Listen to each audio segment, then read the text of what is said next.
Hello everybody, hold on one second while we get our stream squared away here just to make sure that we are indeed properly live on the YouTube platform here. We're going to go to YouTube, we're going to go to streaming, we're going to go to go live, and that usually takes us to a page where we can see if we are indeed live. Excellent connection, live 20 seconds. Okay, here we go. Let's try to minimize this, and all right, not bad, not bad. Now, how can I get that so, is there a slider? When you minimize, shouldn't you have a slider? Well, that's dumb. Oh, here it is. Perfect, so I can see if any live chats come through. Come on now. I got some pop-ups here to get rid of because my computer hasn't been on in a week, so or more. Well, that's weird that I only get half the screen, but anyways, we're not going to worry about that too much. Let's kind of drag that over there. Oh, very, very uncooperative computer today. What is the jazz here? Okay, anyways, we're not going to worry about that. Hello, everybody. Welcome to another Mind's Eye Visual Guitar Methods lesson here, where we still have to get some technicals out of the way here. Where is my... okay, it's this one. I gotta get this thing to stop autofocusing. So we'll go here. We go to Advanced, Camera Control, shut off the focus, shut off the exposure, apply it. Okay, sounds good. Looks good. Here we go. Today, as the title suggests, and I hope you're here because of that, all excited, Kid Charlemagne by Steely Dan. I'm super excited to give this lesson today. I think this could be one of my absolute best harmonic analysis is that I've done to date. So I'm real excited. Let's try to get into it without a lot of preamble. But before I start, today's lesson is brought to you by the great House of Guitars. House of Guitars. 645 Titus Avenue, Rochester, New York. And the building looks just like that. And if you find yourself, for all the 50 reasons you would not want to find yourself in Rochester, New York, if you do find yourself here, one good reason to be here would be to go visit this place, check out all the,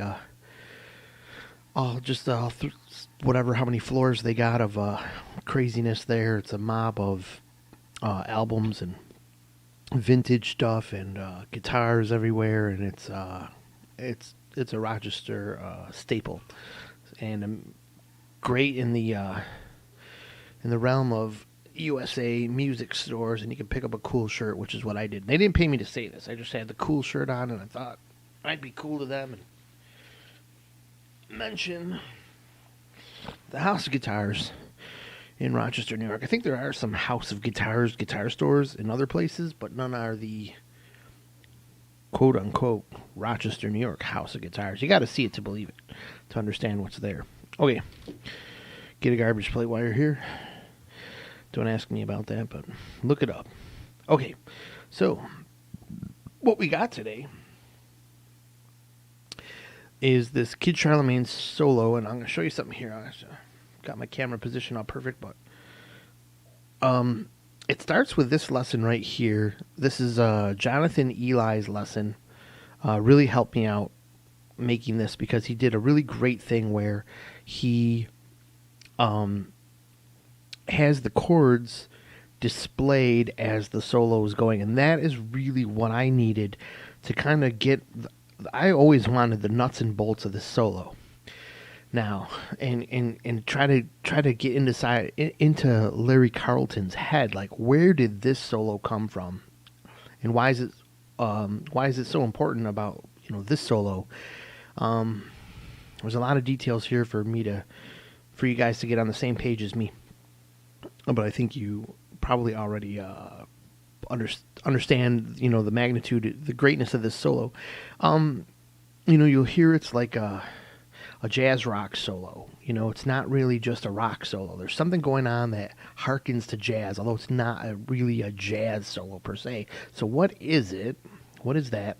And how did Larry Carlton come up with that? And how we can't know that for sure, but we can come up with, I can show you some things that did happen and how you could perhaps then add this style of playing into your solos, because that's the real deal. When I heard this solo, I learned it a long time ago, and I thought that would help me understand it mechanically, like, oh, this is what he did, or see all the perhaps scales per se, but it's not really a scale-based solo. It's using scales, but that's not the thought pattern or the thoughts. It's not the way you think about a solo like this. We're going to go over that. But before I knew about triads,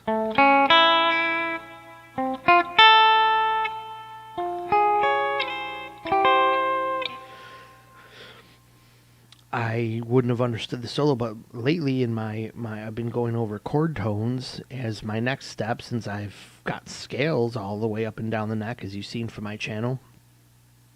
Now it's about chord tones. Now I can start to see, now things are popping out to me in certain solos, and I thought, okay, let me go back to Kid Charlemagne. I'd almost forgotten the solo. I had to learn it all again.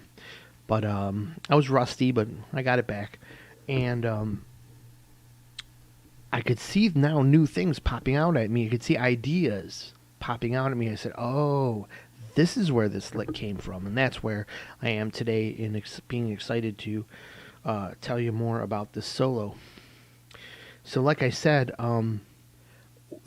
it would be impossible to get exactly inside of Larry Carlton's mind and see exactly how he thought about this. But as you'll see from what we show you today, you might get some interesting insights into how you could have done all this. Okay, so basically, I'll start by telling you this too. At some point many years ago, I heard, I don't know, it was an interview or something with the members of Steely Dan, and they had played some of the outtakes from solos that didn't make it into this song. They had some players come in, and you could hear like, oh yeah, that kind of would have been a pretty stale solo. And why was it stale? And why was Larry Carlton's the one that popped out at them? Well, it's because Larry Carlton played for the changes of the song. There's a lot of chords moving really fast, and he was the player that was able to grab all those chords and incorporate those ideas into his solo and turn it into a bunch of phrases. If you listen to the song, it's a whimsical kind of song. We're going to assume here that you're familiar with the song Kid Charlemagne. It's a whimsical song. It's got a lot of banter in it, in the lyrics. And so it makes sense to include that kind of mentality into the solo instead of just a bunch of noodling or...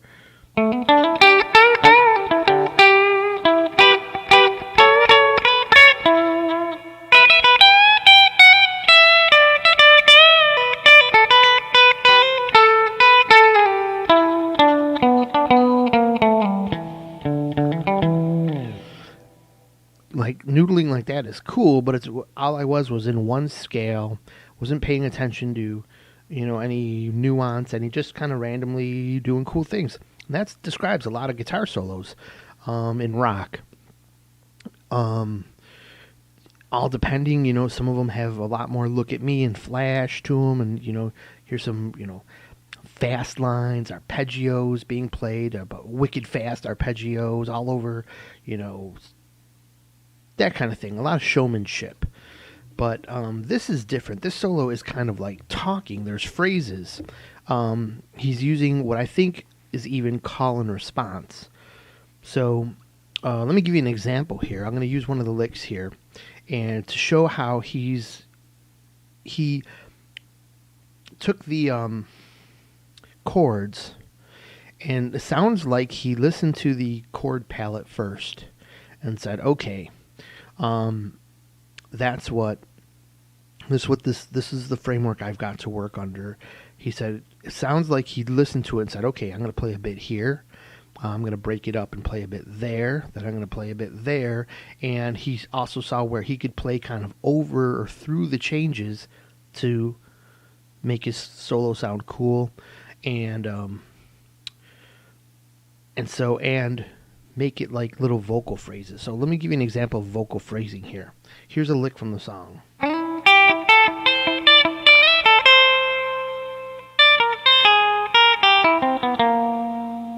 Played a little slower than the actual song.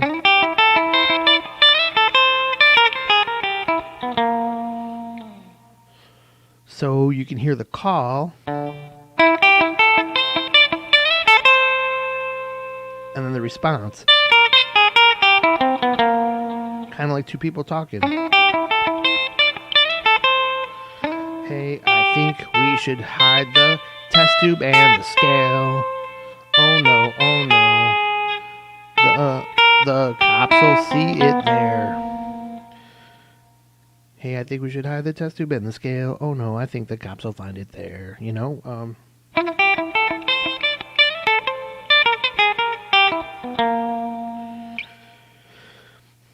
that kind of silly banter is in every phrase that he makes. So let's keep that concept in mind as we go over this, that we're dealing with. We want to turn this solo. Let's say like we were making this solo out of the blue and we were going to make Larry Carlton solo. How would we think about it? Well, we want to make it into phrases. What are the bits and pieces that he used? As I've analyzed the solo, I see there's what gives it its rock sensibility is there is a one-dimensional scale to it. What I mean by one-dimensional scale is like if you just play your whole solo on the E minor pentatonic scale,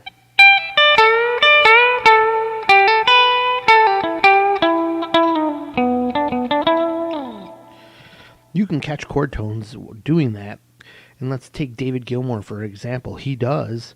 That's what makes his solos great. But if you'll notice, a lot of his solos, let's say, like take the song Have a Cigar, that's almost all in the E minor pentatonic shape.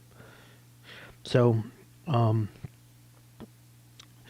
without any fancy breaking out or changing keys, this song also we're going to go over where it perhaps changes keys in the middle of the song, but you don't think about it in a scalar way like that. It's just the ideas he used came from, he sounds like he was very flexible, didn't worry about key changes. He just grabbed what he needed from G major and grabbed what he needed from C major and A minor, and G major and E minor, which are the natural, and like for all the newbies, C and A minor are the same scale. It's just the natural major and natural minor. G major, E minor, same thing. The G major scale and the natural minor within G major, E minor. Okay, so that being said, I go off in these tangents and I lose my original point. You can see how he pulled off he used the solo alternates in between the A minor pentatonic, bits and pieces of the A minor pentatonic when he needed a fast run. When he needed to match the chord tones, he uses a major or minor arpeggio, 3-string triad kind of arpeggio, and even make it a 7th chord.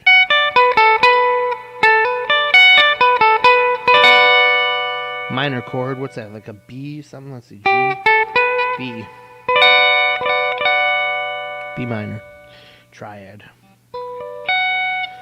And one thing to know about chords is, we'll go over that in a second, how there's a similarity between two chords and how you can grab a different chord. Let's say F is the flavor of the moment, F, A, C, and you're doing a 7th chord, F, A, C, E. Well, in that chord is A, C, E is A minor. You can substitute, or you can substitute D, D, F, A, or D7, D, F, A, C. You can use the F, A, C triad for a D7 chord because it's got D, F, A, C. and usually the D is nearby, so you can grab that too, and we'll show you where that happens. So that being said, we have these triad chord tone shapes, which is usually just an angle of notes. And what I mean by angle, if you see my fingers here, like for example, 12th fret, 11th fret, and 10th fret, from the 4, 6.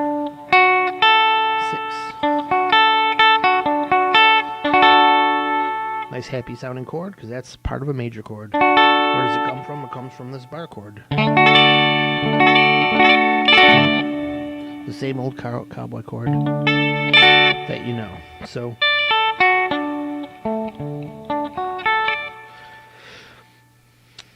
let's go. We've got the first part here, so I guess we're going to play the solo now. I want to avoid getting any kind of copyright strike, so this will be where I'm going to have this playing like not. This is not directly into my computer. It's in the background. I don't know how well you're going to hear this, but all right, let's do this.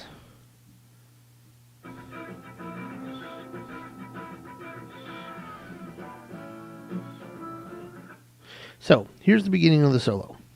Let's get right into it.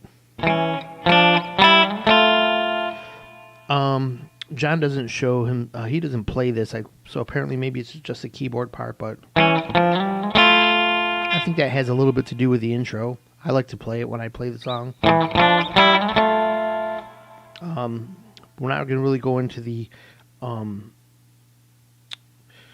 dynamics or the theory about what that is, but it sounds to me like it starts at an A7. So it would be B flat, C, D minor 7th. And that's where the solo starts on that chord. He's catering to a D minor 7th.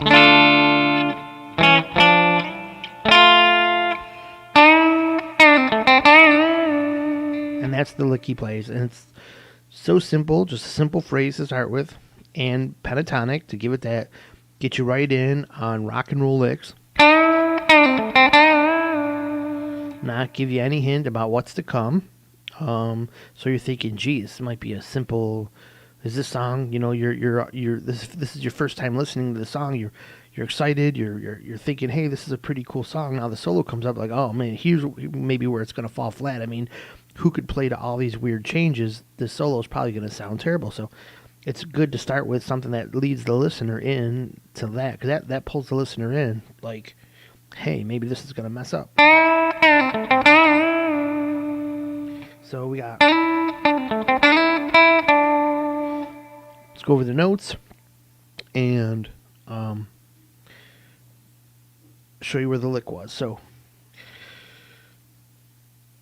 we started at A7, which is more of an A major type of thing, but we're at D minor 7. And here, actually, let's do this.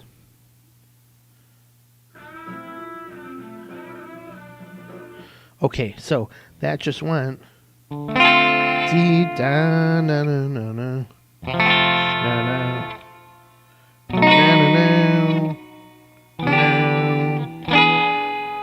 So it changed a whole lot of chords. While this was going on, a simple, right out of the A minor pentatonic, very basic standard, like, you know, that you've all played that before. So it's this note, and this note, these three pink notes, and we're bending to that note. So I'm hammering on there, it's a bend, just to kind of elucidate that note now. So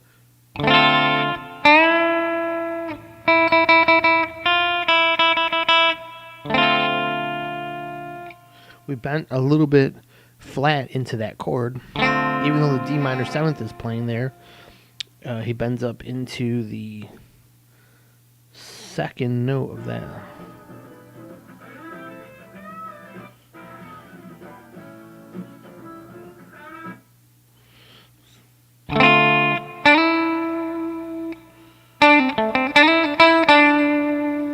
So what note is that? That's D. But by then there's a different chord. So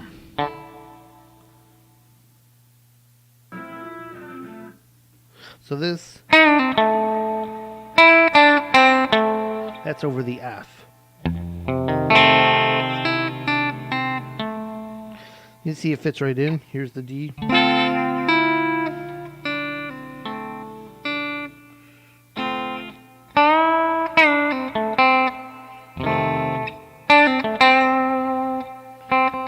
What's that in relation to F? There's the 5. So he's kind of, he goes.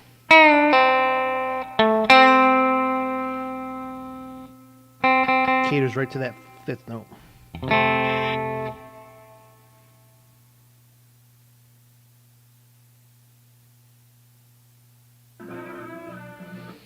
Now he goes.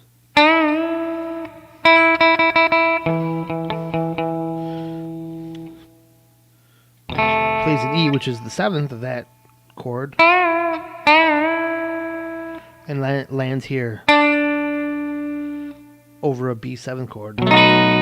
Once again, he's just behind the minor 3rd, or major 3rd there. He lands on the minor 3rd.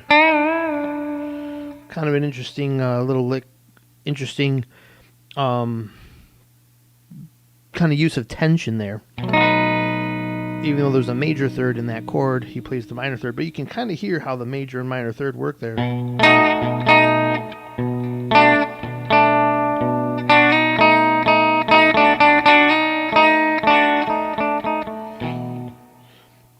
So there's that.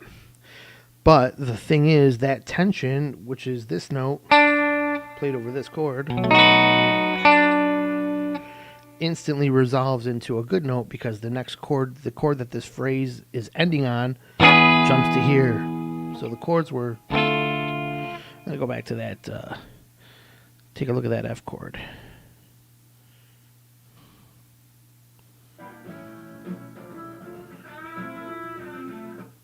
F6, so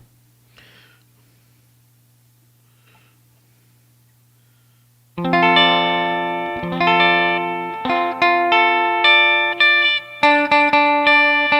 have that note in it. Sorry for the badly tuned guitar there.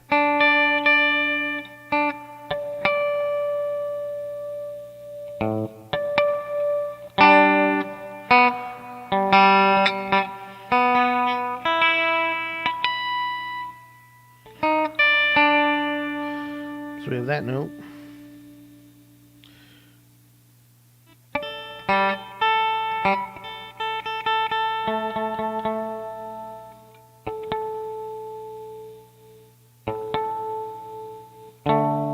Okay, so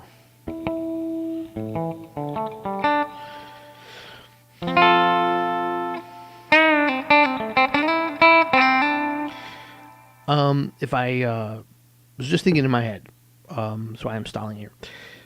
If I really go over all these, I got some really deep parts to get into, so I'm just going to kind of skip over this one a little bit here. But we could go we could analyze all these notes in F6 and see how they're in this.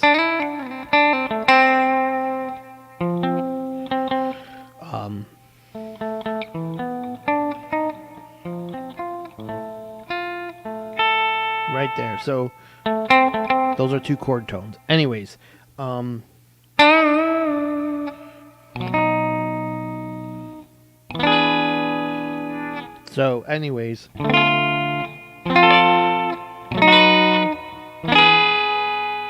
were the 3 chords he needed.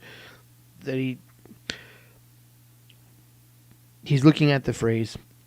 He's coming up with his first lick, and here's the chords he has to work with.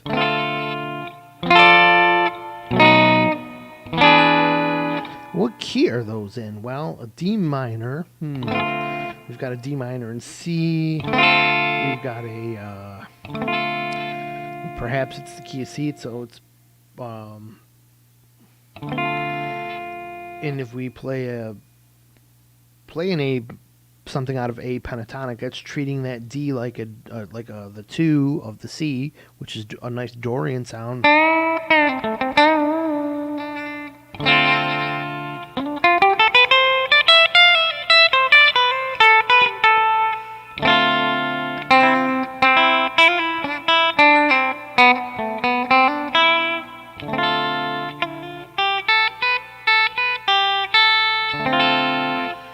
Dorian sounds there. Okay.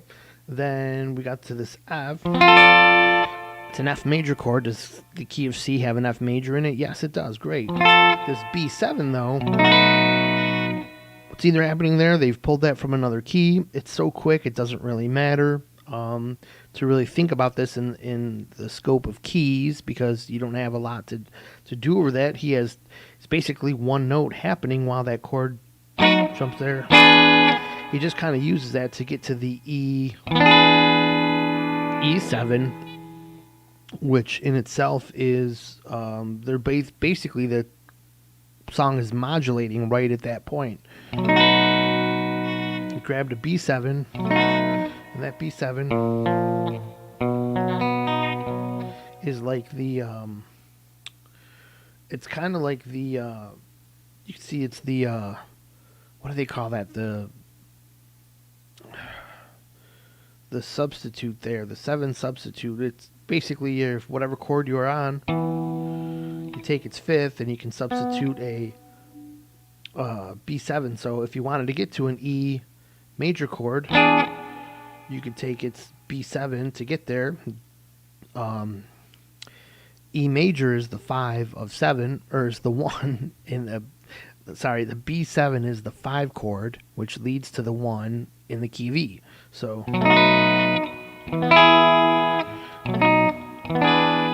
but for E, we're also playing an E7 chord, so I think we're trying to modulate somewhere else using E7 now. E is the 5 of A. How do I know that so quick? It's not really memorized, it's just the shapes on the guitar. The 5 is always above the 1, so if I'm at a B, the chord below is an E, so that's the 1. Here I'm making a 5 chord, the E, the 5 chord. The note below that, 4th below, is A. So that's we're trying to get to the key of A.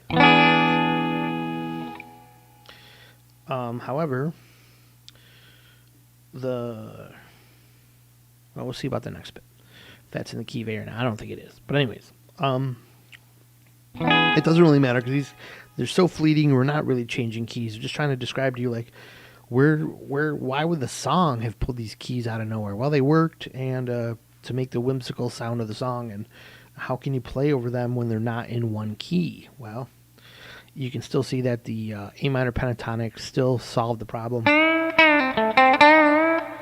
When he hits that note, that's when the B shows up.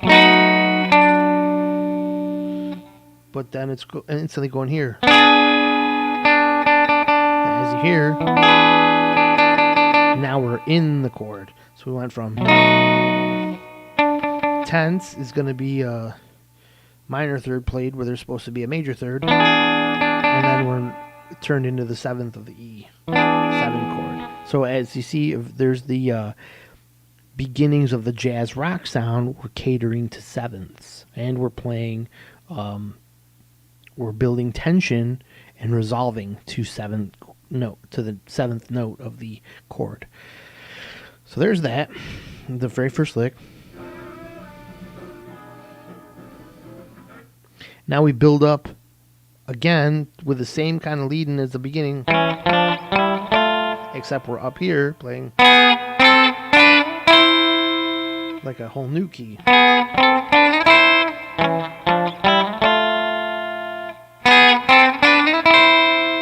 Sound very close and related. What could we consider this to be? A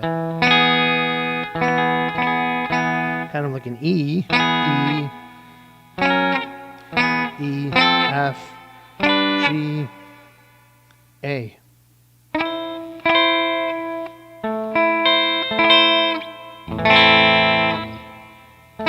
Hey, sounds like it. So we're kind of getting back to A minor there with that. We started with that E7. A way to get back to A minor. What do you know? So now we're back in A minor, and we have an A minor chord happening at this moment. Okay, so we have an A minor, and we play right from the pentatonic scale again. These notes right here are where we are, or what this next lick is going to be over. Shape comes up a couple times in the solo, and it's, as you can see, right out of the A minor pentatonic. And by the way, if you were asking, what are these blue notes here? These blue notes show you how this pentatonic is pulled from the C major scale. This is the Aeolian shape. So if we consider that our root, it's the C major scale, and if we consider that our root, that's the 6th of the scale, 6, 7, 1.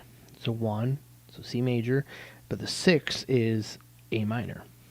If we played all of those notes, the blue and the pink, that's a complete A minor scale, 7-note A minor scale.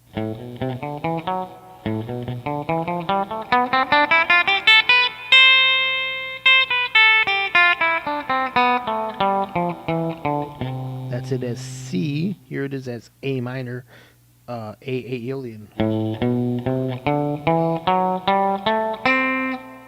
My bad. Try again.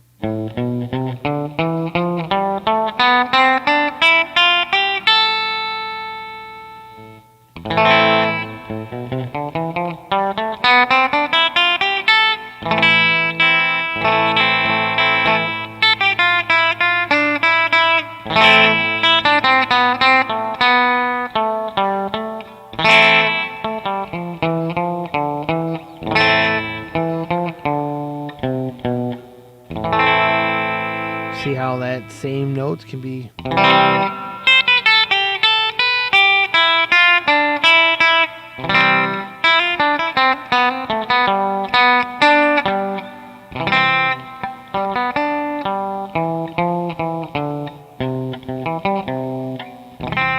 Okay, so back to the bump and grind here. We had a A minor 7.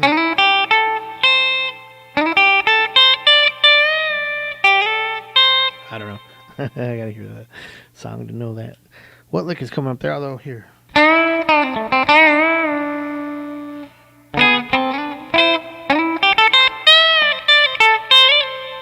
So all we did was go. All we did extra was bend this note right here.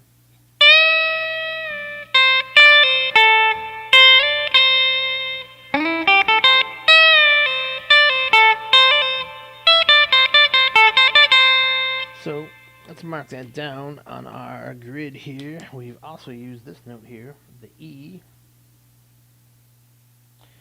And so let's see, what were those notes?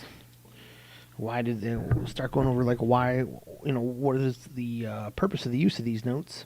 So what do we got here? We've got that's a B, C, D, E.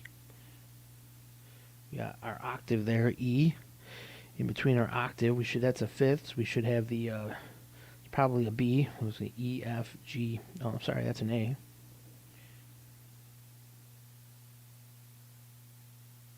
And then what do we got here? We got C, D, E, and before A is the G, right? So we got E, G, A, C, E, D bent to E, back down to D, C, A, right. A, C, D, C, D, C. Oh, C, D, C sounds so important these days. So let's try to get to my. I got two mice here. One's controlling one computer. One's controlling the other.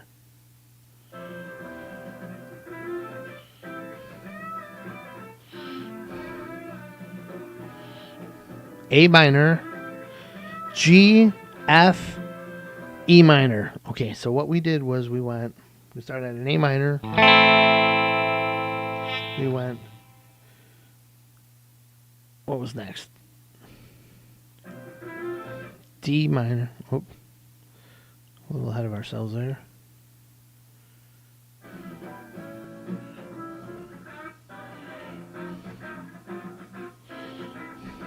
Sorry. Blah, blah, blah, blah, blah, blah.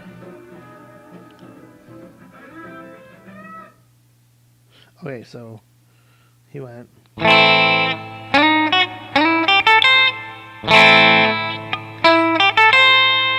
So what's the ACE? So we started on the fifth of the his line started on the fifth of the A minor seventh chord, which was the chord of that moment, up to the C, E, A, C. So there's, along with the G is a passing note. There's an A minor, ACE, the A minor arpeggio. Then we went over the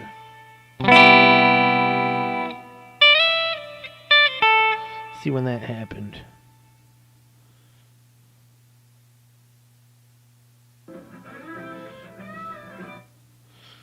So as soon as this hit, let's just kind of do this. You can hear how they all fit. Let's play that F.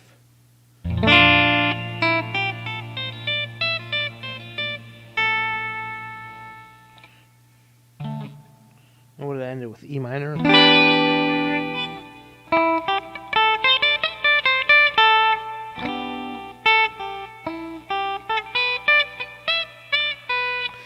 Anyways, all those notes fit over all those chords because they're coming from one key. So we have a dead giveaway right here as to what key we've morphed into here. This part brought us back up to A minor from E7. That brought us back into what I believe is the key of C. Because what the hallmark of that is right here. A minor 7th, G, F major 7th.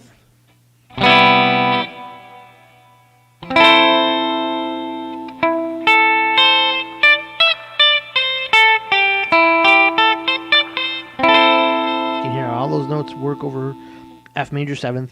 The point I'm getting to here is you have two major chords next to each other. That should always clue you in onto what scale, because scales, the chord scales made within side of major scales have a unique pattern, and there's only one place where two minor chords show up next to each other. Like for example, if it was D minor and E minor, the only place that happens is in C minor, C major, D minor, E minor, F major, G major. So there you go, F major, G major.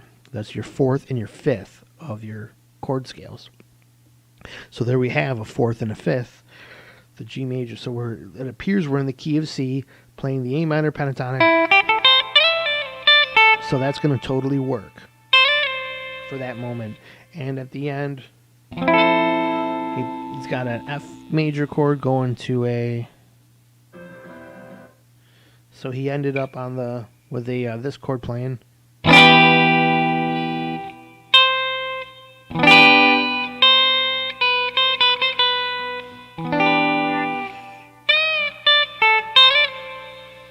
He's playing a C over the E minor 7th chord. Is there a C in that chord? Let's see.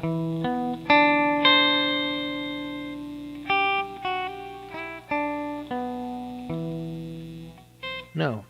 E G B D is the let's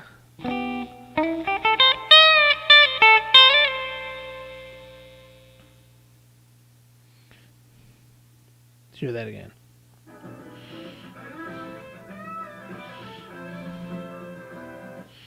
So that note is fading away by the time the E minor hits, and you can hear the keyboard is spiraling down as if they're trying to transition to somewhere else.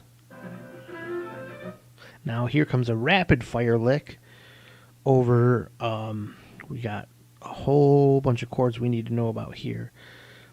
A great thing to do would be to watch this John Eli, Kid Charlemagne video while you're trying to learn on here too. How would you watch both? But so that,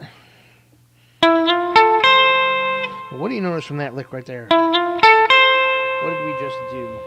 We just went from the 13th to the on this string, and we went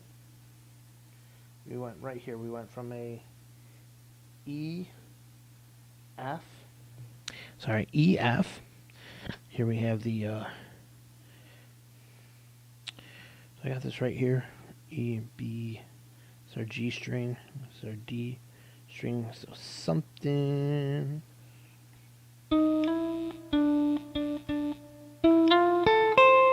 I fucked up there. So E and F, and we're gonna conk that out there. So here's our 12th fret notes, same as our open strings, D, G, and B, E. So easy to know what notes are there. Now we went here, F, here, here. See that little passageway there? That should clue you in right there. Oh, hey, he just played a major triad. What was the chord of that exact moment? That should be a major chord. Let's hear it. Wait a minute. Hold on. Oh, yeah. No, it does make sense now. Because right at that moment was a D minor 7. What is a D minor 7? D minor 7 is going to be D. Comes right out of the C major scale. So we're going to use, it's going to be all whole notes. To make a chord, you just go D, forget the E, add in the F, forget the G, add in the A. D, F, A. Now it's a 7th chord, so we need D, F, A, B, C. D, F, A, C. What other triad do you see in D, F, A, C, this minor 7th chord? Do you see F, A, C, and F major chord? F major is F, A, C. Now, what's the note after C? D. We're going to keep that in our thoughts. So look at that. Can you use an F major triad when a D minor 7th comes up? Yes, you can. So at that point in the solo, what would you want to do? Well, you've been in A minor pentatonic over some basic C major chords. Now it's time to get a little bit. Now's the time to step up, because now you've been running around on Easy Street for a while. It's time to rock right in, rapid fire jazz lick, right? So here's where that starts to happen. So first of all, he slides in from the E. Now remember, we were just coming from an E minor 7 chord, right? So that's where that last lick ended up, with a little tension, because that ringing note of the last solo bit wasn't in the E minor 7th chord. So he goes to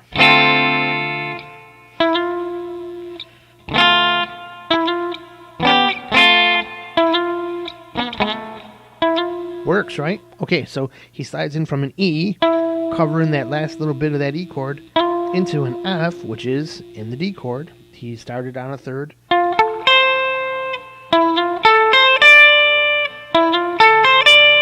And then right there, the chord was changing to B7. But he caught 4 notes. Well, technically 5, but unless the slide in was pretty much probably on a beat. 1, 2, 3, 4. What's this note? Oh, sorry, this note. Did you guess D? Very good. So what we got there, aside from sliding in from the E, is F, A, C, D. All the notes of a D minor 7th chord. That was the chord of that moment. And it was so fleeting, it was like... So it was like...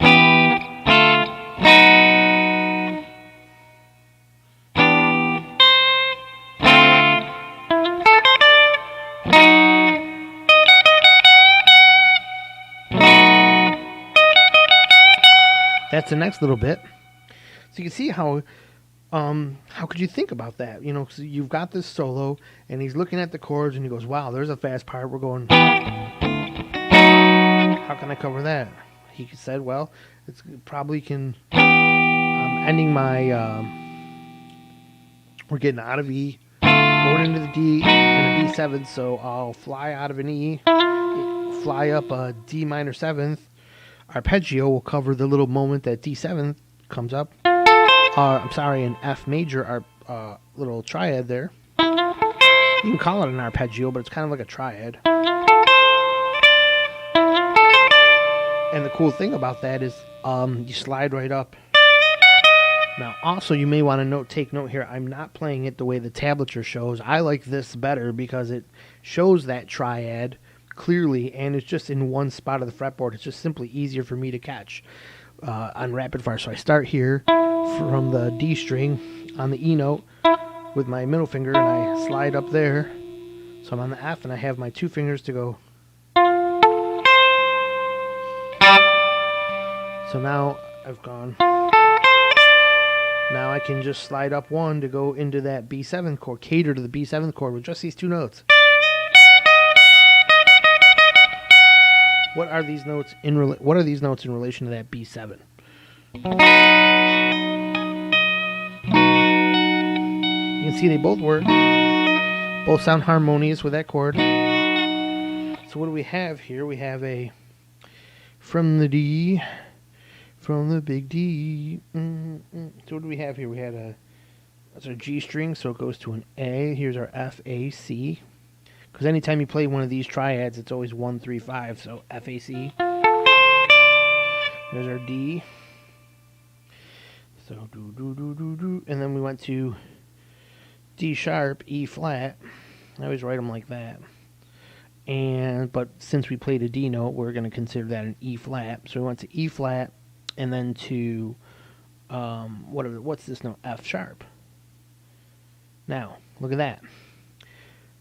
E flat and F sharp, both not in the key that we were just in. So and of course we kind of were catering to a D minor chord, and you could say that that comes from the C major scale. But then this B seventh is clearly not in that scale, so we needed to just go to chord tones.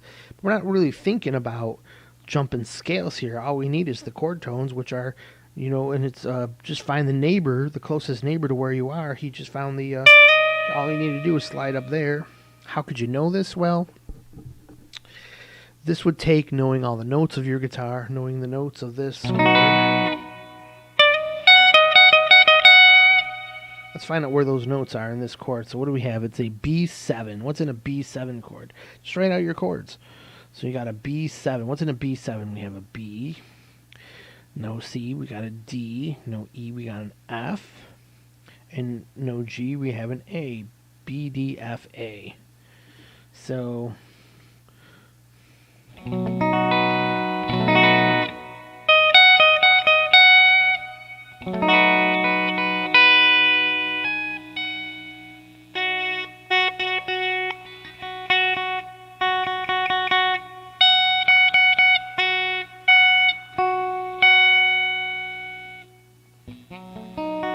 how come that note didn't show up? I'm a little confused here.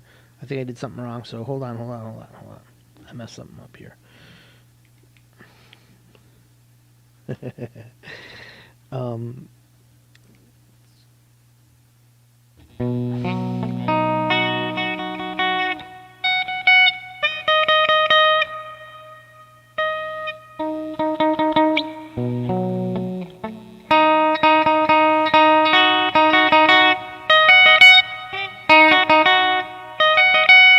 So we played that's the major third of the B7 up to the, what I believe is that's the fifth, right? Yeah, so we played a 7-5, 7 to be jazzy, and a 5 to kind of just attach to it in a very solid, be, nailing a chord tone, which is what you'd want to do on a sudden chord change like that to show like, hey, we're on the money here. But we don't want to be too obvious and just play the root. So what's the next best choice? The fifth.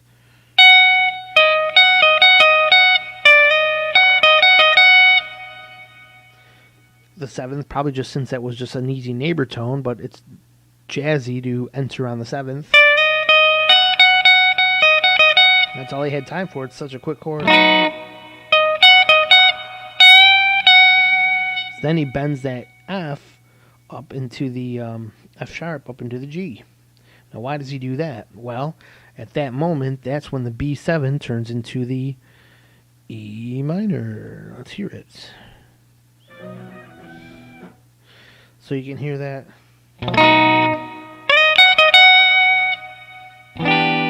So they use that B, it looks like, the B7, is a way to transfer to E. And they are not concerned with perfect music theory. This is this time they're going to the E minor.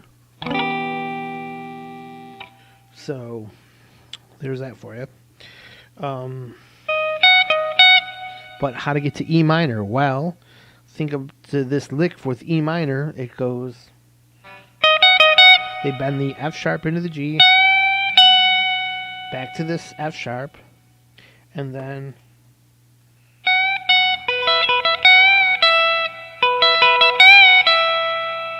before they rock into another chord. So he just has time to grab a couple more notes. He grabs this B, this E, and this F sharp, bent into G. So, where does that come from? E minor 7th. Let's write down the notes. E, G, B, and E, G, B, and D. Now, I can know that those are all whole notes, and I don't have to worry about any sharps or flats because E minor 7 comes from the C major scale, or doesn't come from it, but it's within the C major scale, and I know all the chords in C major use whole notes. This B7, however, has probably got a sharp or flat in here that I screwed up on here. So let's take a look at that really quick. This B7 here. We got B. We got B. We got. There's our G flat or our F sharp. So our 5 is F sharp. That's probably where we screwed up. There's our A's natural. And our D is sharp too. So there's where we screwed up, and now we have our proper notes from that. There's our D sharp. E flat note was here. And we went to F sharp. And there's our 3rd and our 5th. 1, 3, 5, 7. Make 7th? Does it make 7th? Does it make sense?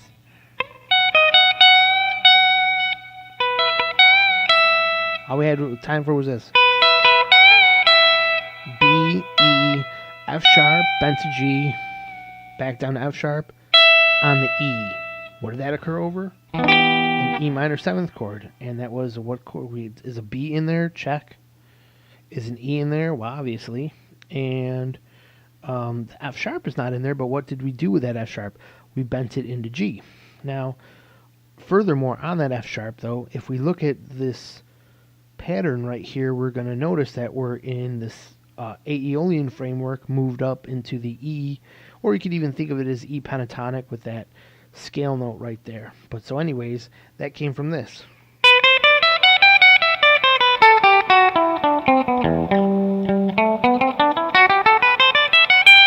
That's where I think that this song toggles in G.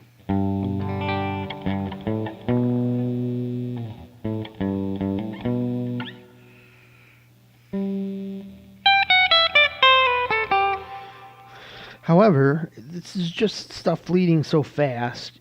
Basically, to arpeggiate the E chord really fast, you just have to think from where you are. Hey, I need E. Well, E's right here. And if I want to, make my line really suggest the E, I'm going to end it on that chord tone. Sorry for all the bright light on my fretboard here. It's making it hard to see, but...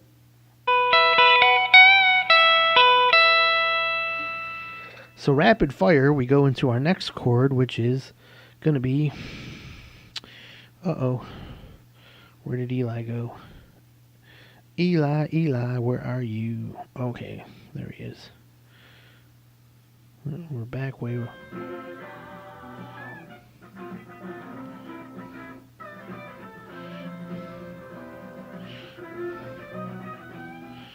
So right there.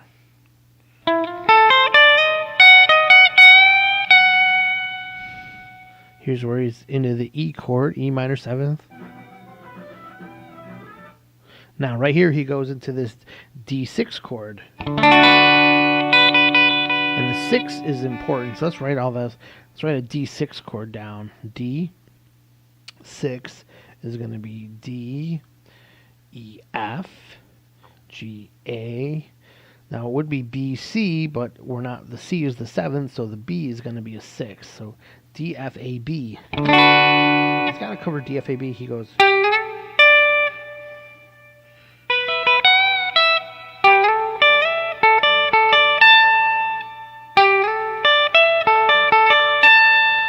So he goes. He starts with a G and slides into the A. So that's a chord tone check. We're coming from a G. Is a G in the key of E? Yep. So he used a note from the key of from the chord that it was just coming from, a G, and slid into a chord tone from the D. Cool. Now he goes, which is down here, D, E.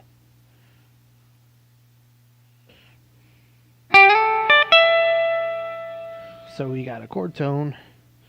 Now we're not on a chord tone with that E. However, E is pretty much in the scale of where that, it's like a scale tone, not a chord tone. But he immediately stops right there. The line stops and goes. So it's almost like, it's kind of cool because it makes a phrase kind of like, you know, I'm saying something along with the thing, you know.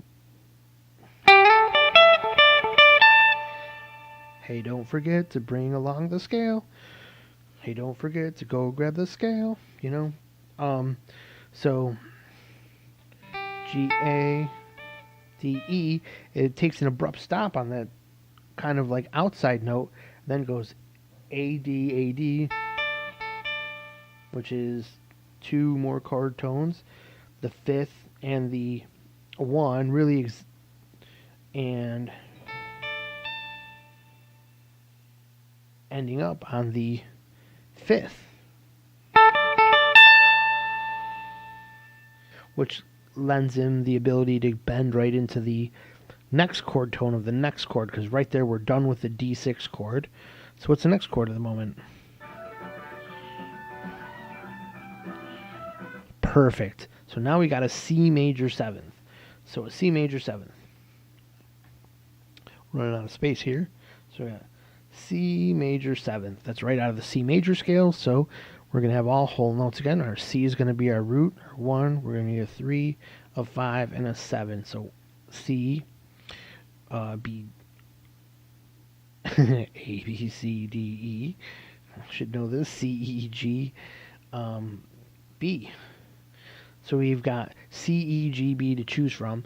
We don't really even, you know, just, you can see, you see him, he goes, he's, the last bit is of the D chord, then it goes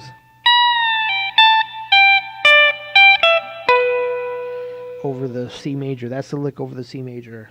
Simple. And that's kind of like an answer to this part.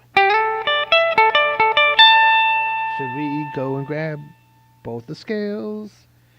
Now let's go and take off.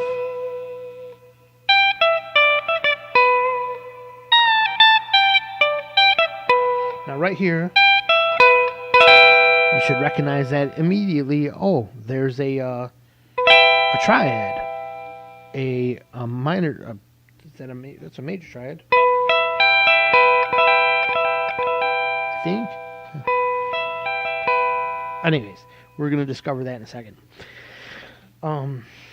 We bend from the, what is that, a G? No, that's a B.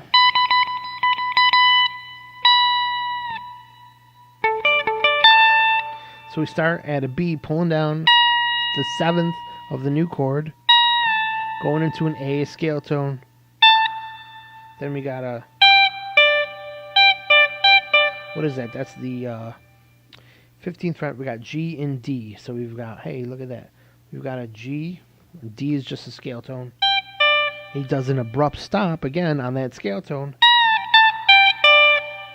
and goes right back into the G. That is what? E and G, A, B. So we've got G, E, B, G, E, B. So we're 3, 5, and 7, omitting the 1, so we're not, obviously like being like, hey, we're playing the chord tones. We're dorks. This is jazz, man. This is quick rock jazz. You don't necessarily need to play a chord tone, so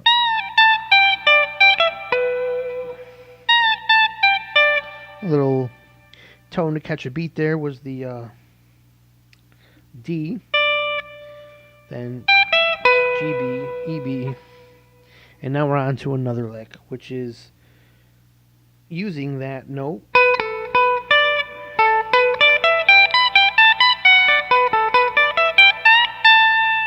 another great, and these are all rapid fire too, though. When you play the solo, you're going to realize, like, holy shit, he was thinking fast. But if you know where all your chord tones are, or your triads are,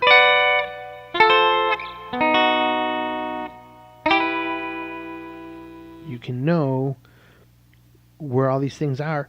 And, perhaps he thought about it a bit first. Said, okay, he worked it out in his head for a few minutes, while he was thinking about what he wanted to play, and said, okay, well, gee, there's this chord, there's this chord. I know I've got this. When this happens, I can play. And then I can play a A minor bit there, and then a chord tone part here. Anyways, so as you see, we catered to chord tones. We had the D coming up, B7 coming up, E minor. I never knew any of this when I was first learning. These were just licks that I learned, and I didn't know where would they come from. Why would he play those notes? What were the choices? And now you can clearly see what was the logic. The logic was catering to the chord tones is where this stuff came from. Because none of that is like coming out of a pentatonic scale. Some of it is, but not all of it. It's really this part here and this part catering to the D. Then the D shows up. Now that phrase is done, but we need this. Now we have a C major 7 chord show up.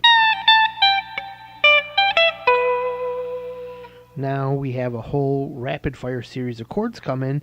We're going to need a solution. And what he does here is play the minor pentatonic scale over. Okay, so he has a E minor chord show up, and he plays. So he just uses, he says E minor.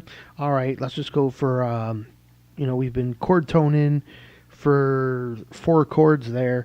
Let's relax a little bit and go back into this A minor pentatonic, which is.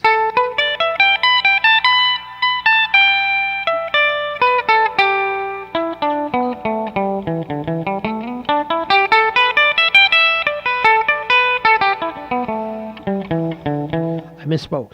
So while those notes probably are in A minor pentatonic,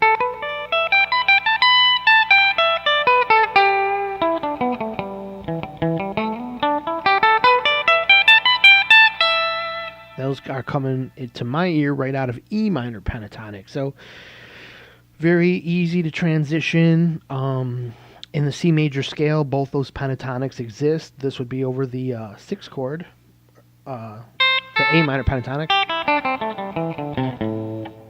And the E minor pentatonic would be over the 3 chord.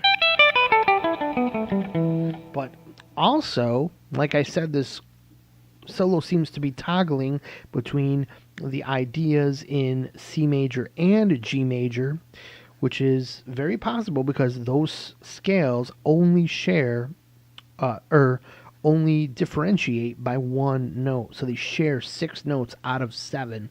So it's a very common scale to be able to key change, to be able to borrow chords from, and no one will be the wiser. And it'll can jazz up a solo. So in G major, the E is the 6, and the A is the 2. Just like in the very beginning when we thought that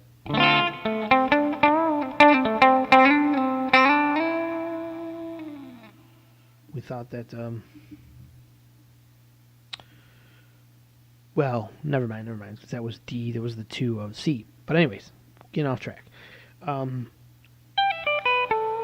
So we got this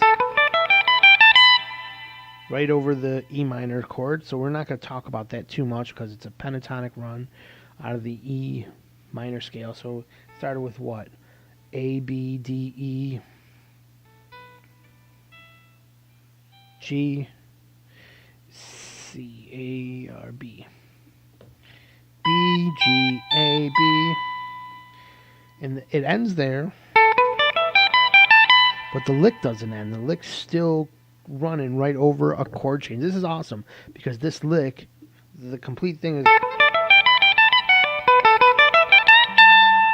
that's the whole thing. It ran over, let's say 3 chords. There's the D and the A minor. Oh, yeah. This is one of my favorites. This is the very first one I analyzed to see the chord changes happening. So he goes E minor 7th. Listen to these chords. They're very nice together. It's E minor 7. It's the D6 with an E root and the A minor.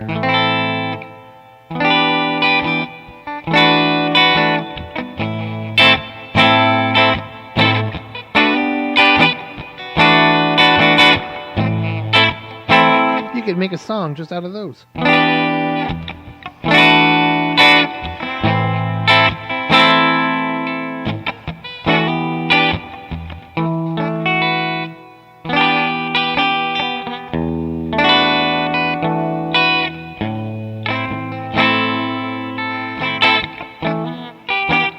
So D6 with an E root. There's our E root, and then we have A,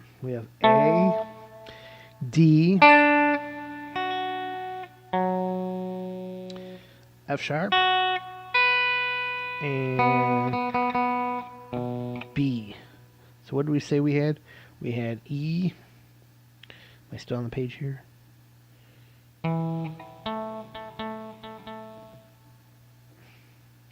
E, A, D, F sharp, and B. D, F sharp, A. There sounds like a D arpeggio right there with the E and the B. Let's see how that worked out. He went, so we were leaving the G.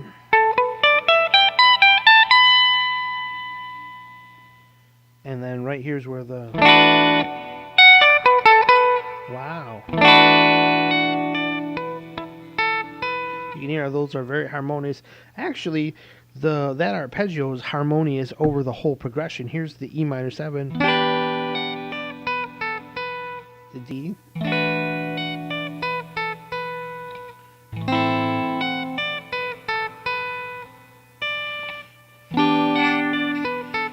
almost gives it a first full circle, kind of like a back to the one kind of sound.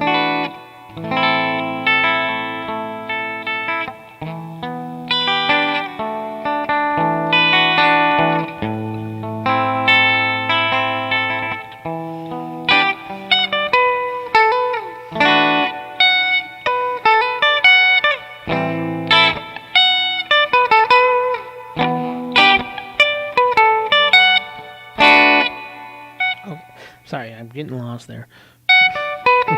Dragging my video out here for 5 hours. Anyways. So there's our lick. Right there you should notice another triad shape. So what do we have here? Let's see, what are we starting on? We are at the 16th fret. So here's our 12, our G, A, B. We're on a C. We play, something went wrong there. I think I'm on the wrong fret here. I did wrong. Okay, 12, 13, 14, 15, 16. B, sorry. No C. No comprende. We got F sharp, D, B. F sharp, D, B, all within the chord. And then we go like this.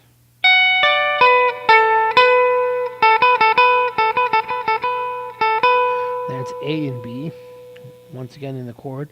So that little lick there just nailed 4 chord tones. What do you know? So he was outlining the chord of the moment with E. He just went E pentatonic. He had some time on that chord. This was fleeting. And then back to...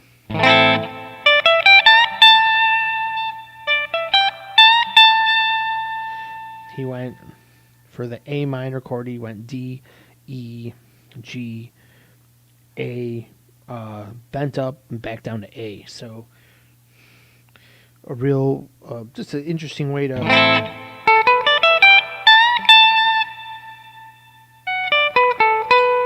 You could even consider this A, B, kind of in between both chords.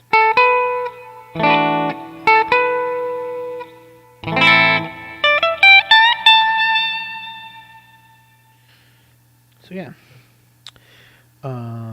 E and A are chord tones, and these would be just stepping stones, but kind of go in with some tension on the D, resolve to E, go to G, gonna resolve to A, but which is the root of the chord, so bend up to throw people off, and then land on the A to get to that chord tone. And there you have it. So we're done with that lick.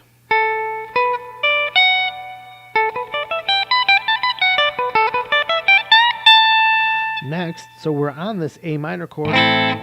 We need to continue a little lick with the A minor, but he's kind of done with his phrasing, making his statement up here. So we need something down low now. Some a new voice to come in, voice of reason over this complainative kind of voice. And what is that? Well, here we are back down here again. Chord tone, bending up into a chord tone. I think, I don't know, I'm pretty sure in the A minor chord. Yeah, this is an A minor. This is going to be the 5th. This is probably, what is this, E right there. And then this is going to be A. And then you're bending up from B to C, so we go.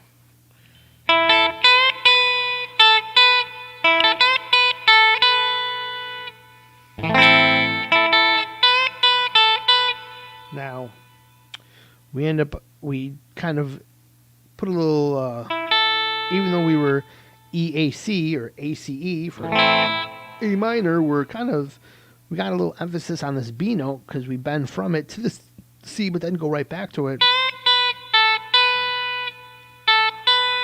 Why is that? Well, our next chord after this A minor is going to be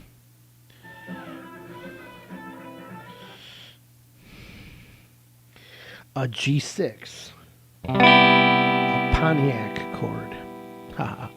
Pontiac G6.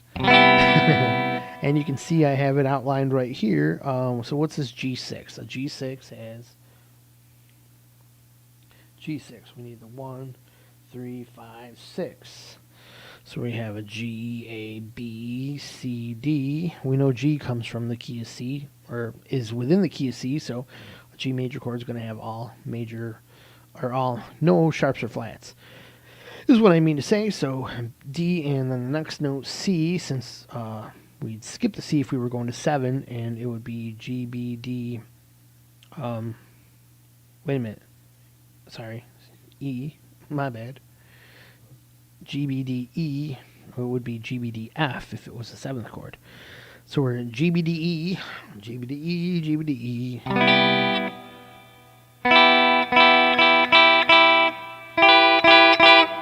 So right there, when we see this, is the next lick. It goes.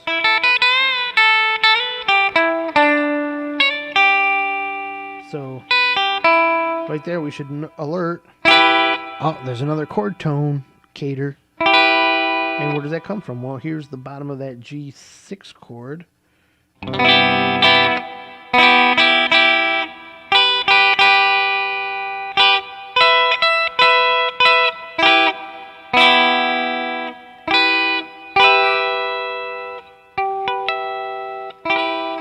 Okay, so that's why it's no problem kind of accentuating that B, because that's he's leading you into where we're going next.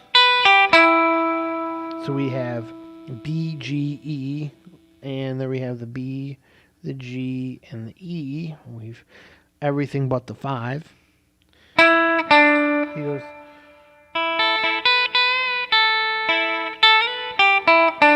But we do play that note, which is the D, and there's a 5.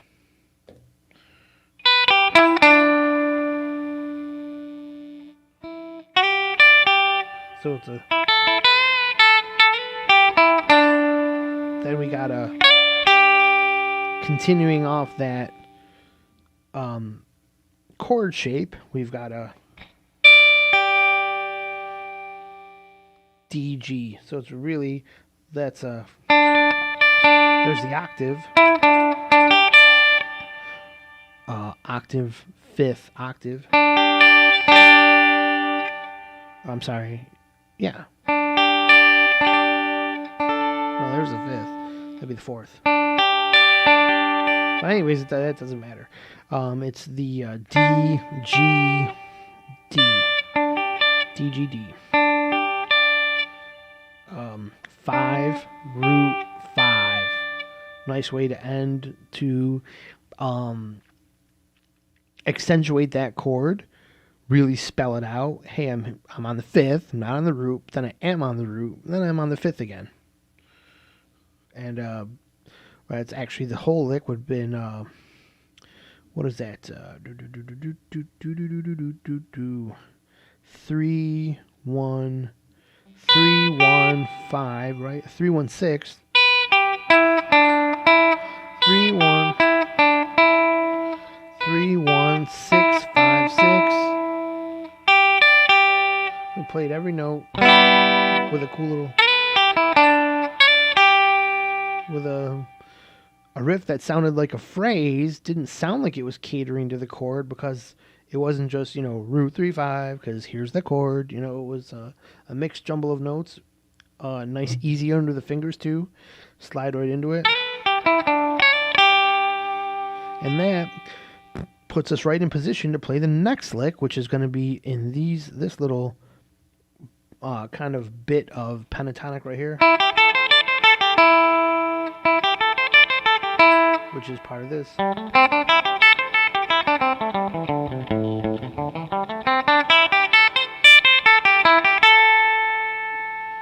So, E, G, A, C, D. Let's hear it and see what chord it comes over.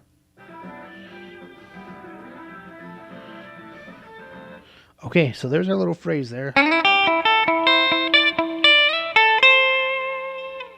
Now this part here, it also goes sides up D, E, then A, C is the note we're after right there.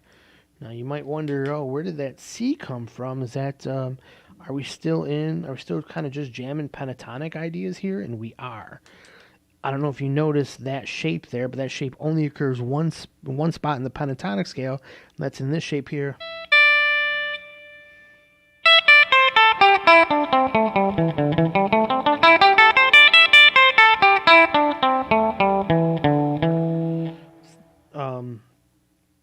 So to play all the boxes together, here's box 1,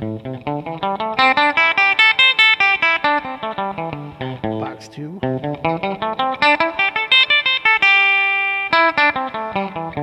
box 3,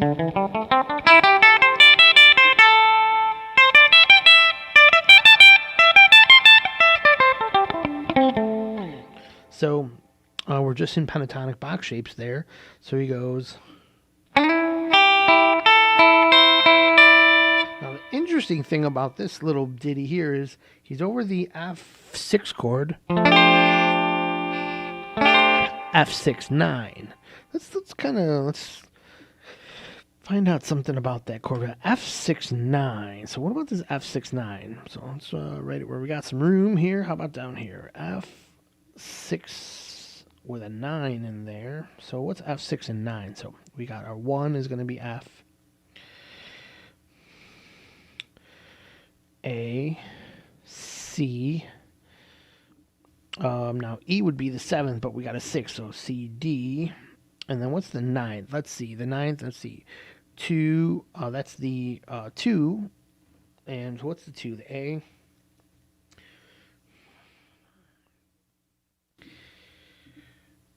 That's be a G, sorry. Right? Because after F is G, that's going to be the 2, yeah. Where's our G? So what do we got here? We got an F. We have an A. We have a D. Yeah, that's in the chord. We have a... There's our G. There's our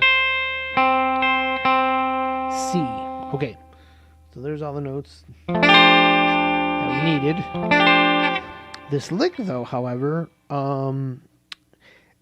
has an interesting bit of tension. It uses, he goes right into this E, which is just simply a scale tone, so he's kind of using some tension there, and he keeps on going back to it. He goes E, G, E, A, E, C, E, G, and slides into the E again, so he's really accentuating that E, which would be the 7th. So he's kind of sort of suggesting a 7th chord, even though it's playing a 6-9.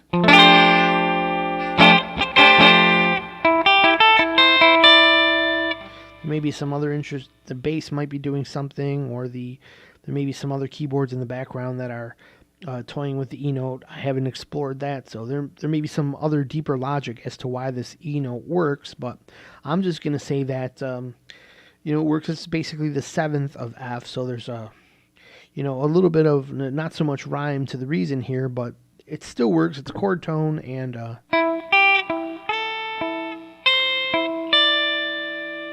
just be sure of something here. Yeah, it's an E all day long.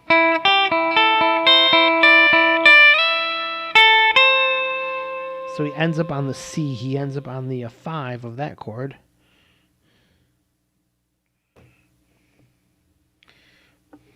Let's hear it. My bad.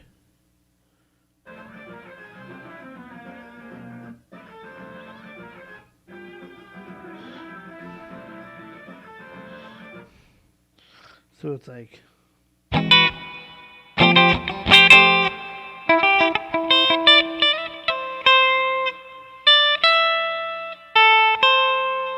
Now this, aside from the E, in that lick, it's D, E, A, C.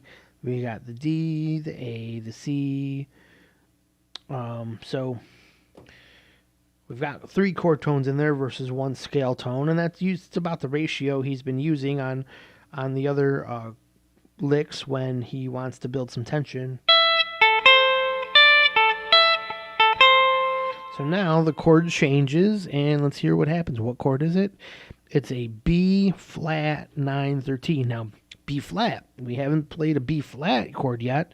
So once again, we are changing keys, but you don't really think about it like a new scale, and you don't have to go that deep. It's so quick. You just cater to the chord tone, and that's what he does here by going.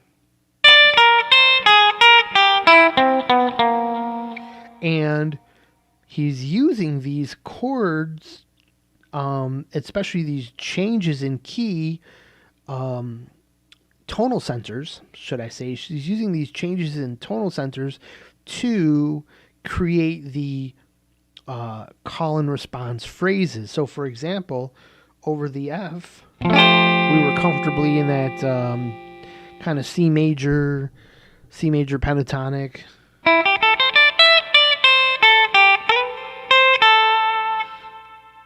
Ditty.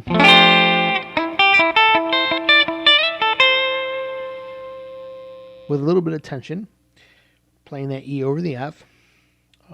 Because a big tension chord is going to come up, we're going to suddenly go to B flat 9-13, which is going to be right out of the lyrical section of the song. This is the how does it go? It goes while the music played, you work by candlelight. Music played, you work by candlelight. Those San Francisco nights, which is what we just did the last lick over, you were the best in town. So here's the best in town part. It goes.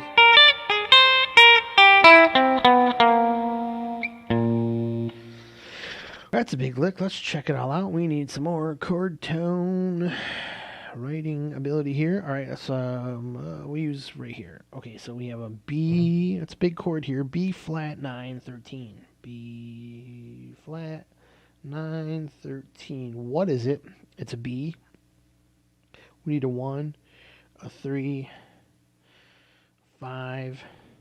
We can probably throw the 7 in there, I think, because a 9 should still have the 7th in there. It may or may not, but it'll work.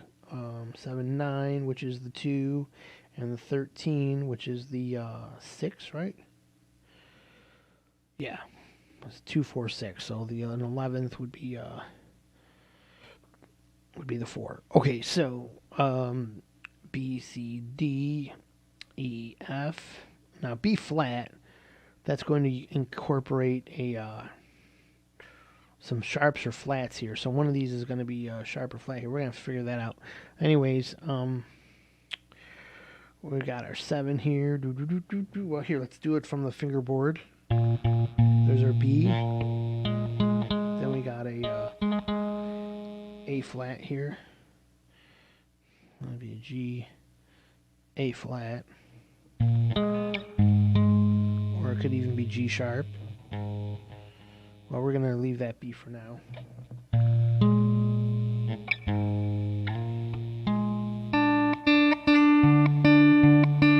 We've got a D right there. Okay. We've got our G right there. All right. We got our... Same as the bottom of this F6 chord, by the way. The top 2 notes are different for this. And then you just changing 2 notes.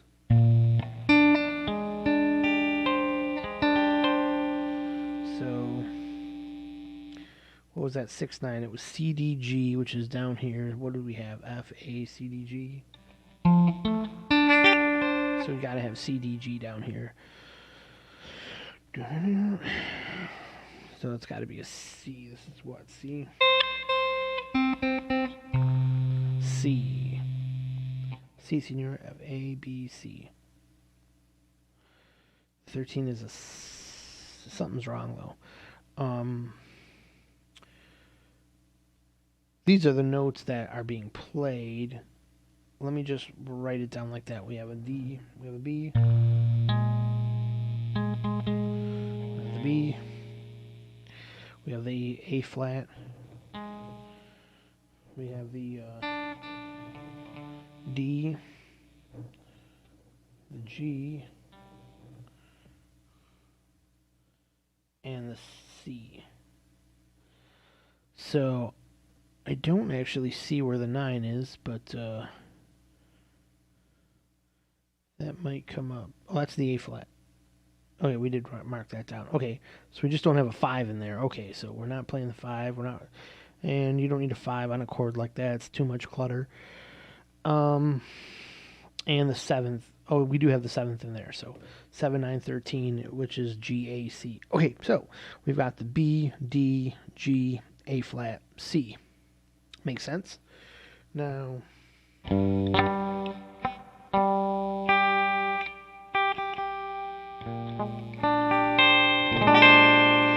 and because we're using the G, then it makes sense that that would be an A flat, not a G sharp, because you wouldn't have a G and a G sharp. Okay, so now that we're back to on track here with our chords, stuff I could have figured out before the lesson and not made this drag on so long. For those of you pulling your hair out that sort of know this stuff, We are the world. We are the children. So we're here. We're off our scale, and then D, G, and C right there. Those are the notes of the moment.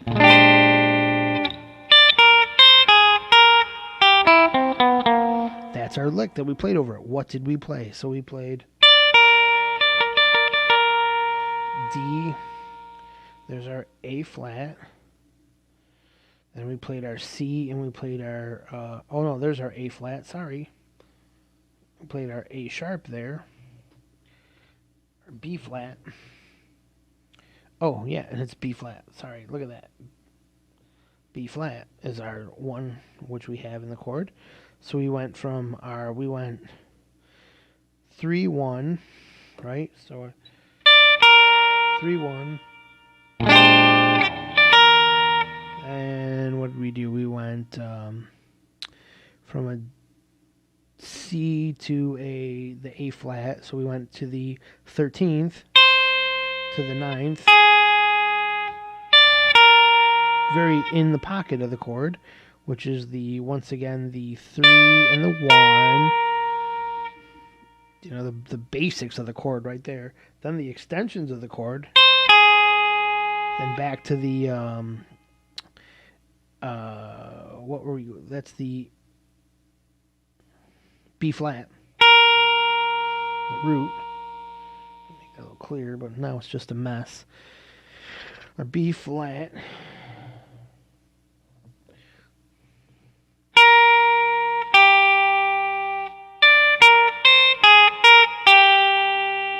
Now we've got this note here. We've played this. Now we've got G, E. We're going down. That should, kind of alert you right there. Oh, once again, a triad. So, when we're not, once again, like I said in the beginning of the video, when we're not riffing on E or A minor pentatonic riffs, we've got chord tones happening. And that's kind of what it alternates on. E minor pentatonic, A minor pentatonic, and chord tones, the chord of the moment, when it's a complex chord not covered by either of those scales. So G, E, and what's this note here? What do we got here? What do we got? We got a, well, this is A, D, G, right?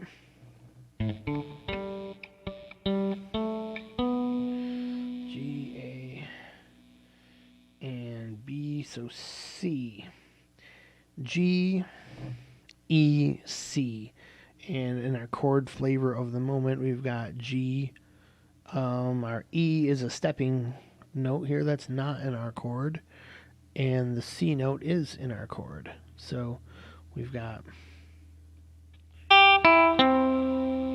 And then we've got it's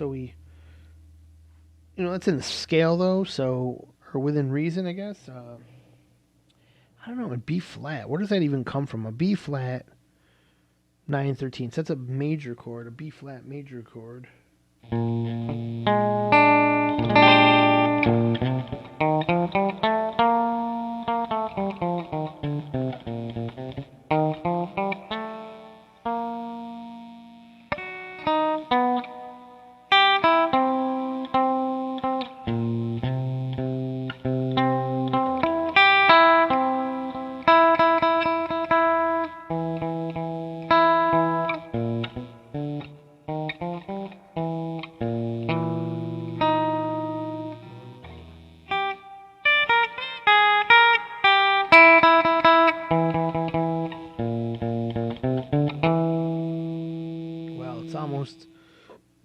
Look, that E note just comes kind of, hey, let's look at it like it's a tension note. Even though he plays what triad, so what triad would we call that right there? We would say that was a C, E, G. Oh, okay, so we're playing C. Should have known that from this. So we're playing a C major triad. What does C have to do with that? Let's see, C, E, G. Well, we've only got the C and the G there. But so, interesting. Well, anyways.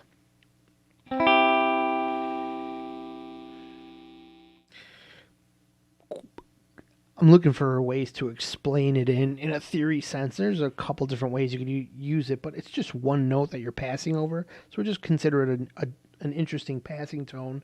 It's the tritone compared to the root of that chord. So it's a very tense passing tone. And then we got another chromatic tone here to kind of to be tense but ease the tension. So we got high tension, chord tone, low tension, and that's probably a chord tone too. Let's see.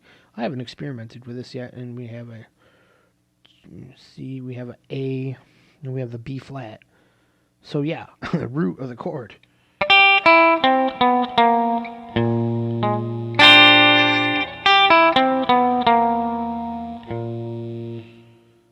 Alright, so we'll walk down to that chord tone, not a big deal, especially since the song has been using this B natural. It kind of makes sense to be on a chord tone, walk down to the chord that probably should have been there, and end up on what's really there.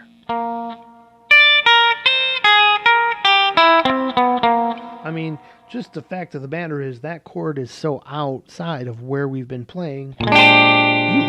That's where, that chord suggests something wacky right there. And listen to how it sounds like this over this. It's getting a little wacky then. That sounds way outside. But it matches the chord of the moment. All chord tones. Chord tones, then outside, in, outside.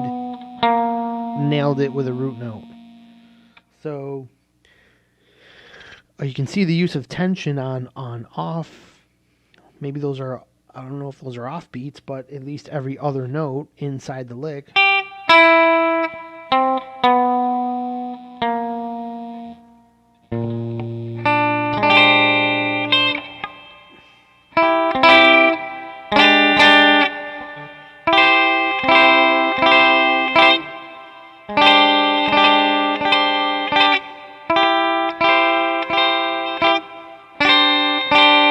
There's a weird bunch of geometry there.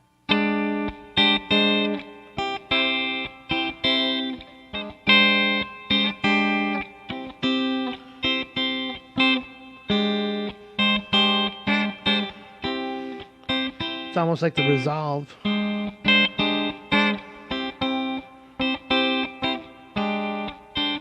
It's like the notes of the lick were like the resolved version of that chord. Resolved.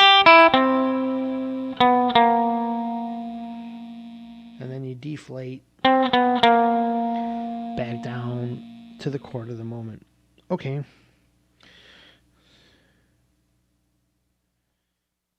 What's next? That was like one of the most complex bits of the solo. Well, the real complex bits are coming up at the end here.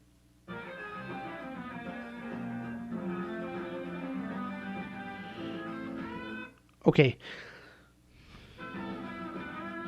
Let's talk about that right there. What the chords that we heard and the lick.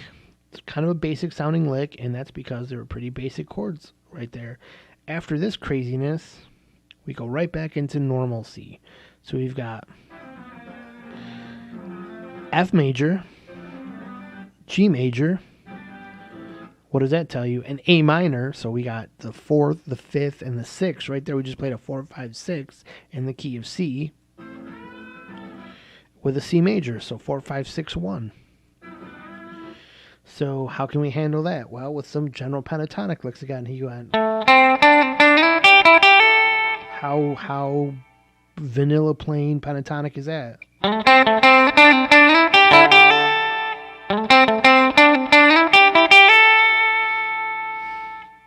He slid into the A, C, D, E, G, A. So started off with that A.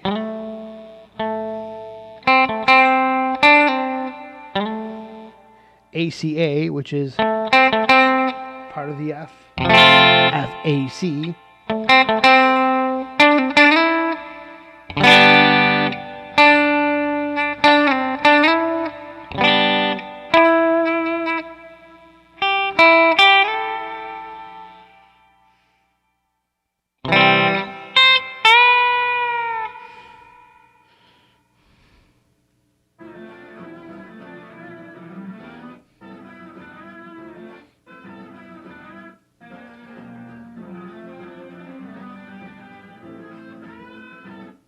Oh yeah.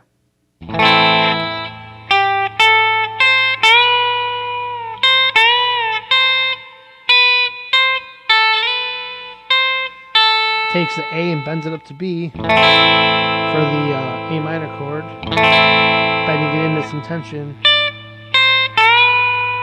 Kind of makes it cry there. Cry the A minor chord. So you've got the over the F.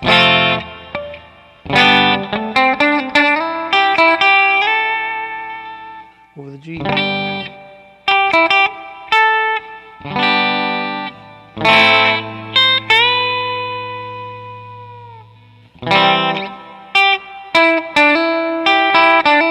Once again, pulled right out of that scale. G, D, E. For the C major 7th.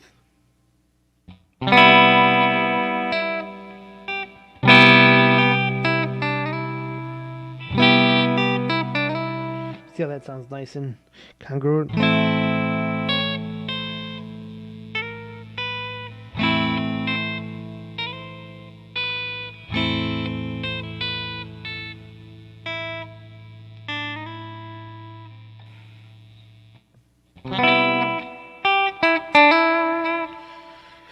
Then it's...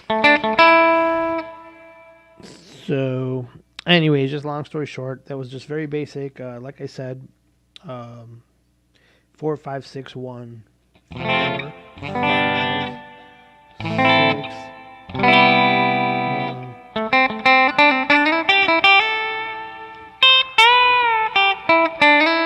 All covered by easy pentatonic. Now it goes. He goes over the D minor. He's got that playing. It's a minor 7th. He's just playing the 5 root 5 E 5 root 5 E because it goes. Or actually. So the whole progression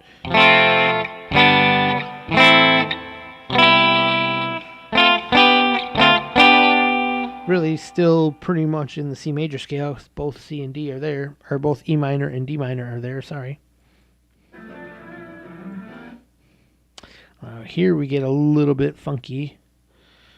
There was just a touch of F in there.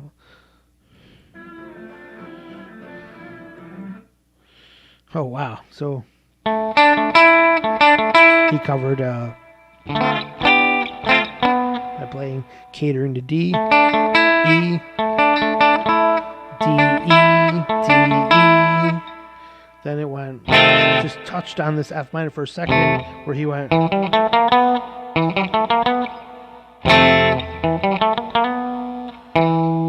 What is that? E, G, D, chromatic passing note, E, sorry, A, chromatic passing note, B.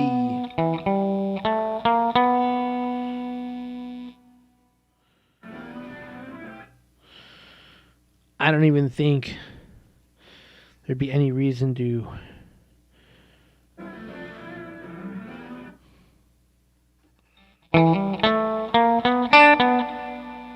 for a second it plays as F7, so this chord suggests, but goes immediately into an E. So I think he's just catering to the E.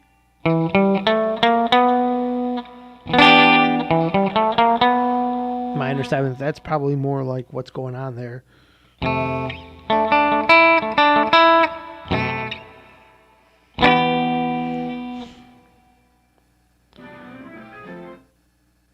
So then it goes in. So he goes. But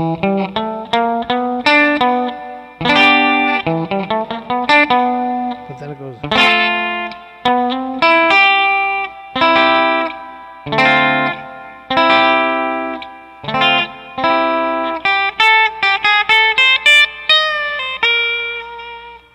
Let's figure out what that was. It was really quick. So we're going to disregard that F chord, which I think Larry did. And because it looked like it was perhaps 2 beats. No sense in trying to play anything over that. So after the back to an E minor 7th, where he went.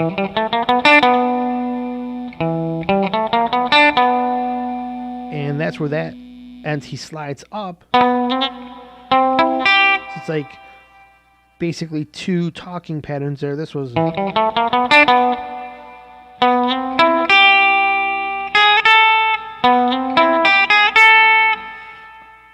That's how I learned to play it.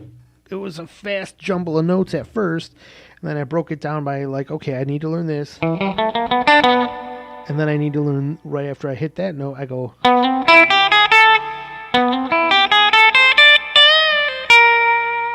and we're at the end of the solo, just about. So let's try this again. I'm going to toggle over to my YouTube really quick and see if I got any comments or viewers or anything like that, just to make sure. Hey, beautiful progression. Thanks. Irish Hungry Dwarf. We got a question here. Let me try to toggle this over so I can see that's as far as that's going. I want to go. Come on. Oh, I lost it. Come on. Hungry Irish Dwarf, if you're still there, I'm going to try to answer. Is that the E, A, D, F sharp, B? Beautiful chord progression. Is that the E, A, D, F sharp, B? Well, you know what? It would have helped if I had seen when you had asked that. Then I would know. But probably. I mean, it sounds like one of the chords that we played. So, yeah. Back to the bump and grind here. Thanks for the comments. Thanks for watching and being here. Irish Hungry Dwarf. Good name. Right here. Okay, so let's hear a little bit more of this solo. Okay, so we gotta go back to D minor 7. We got that down here somewhere. D minor 7, D, F, A, C.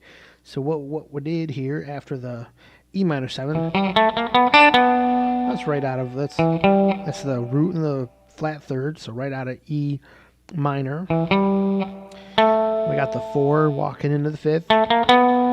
Pretty basic use of a tension, chromatic passing tension note there. And then we got, which is cool, we got the 7th going back into the 5th. So really outlined the arpeggio of E minor 7th, root, flat third, 4th as a passing scale tone, chromatic passing note into the 5th, so root 3, 5, and 7. Back to 5, okay. Now we're going to slide up into a C note. So why are we at a C note? So here we are. We've slipped to here. No. Yeah, D, E. Let me play this. So we've slid from the B to the C. And we're going to play C, E, G over the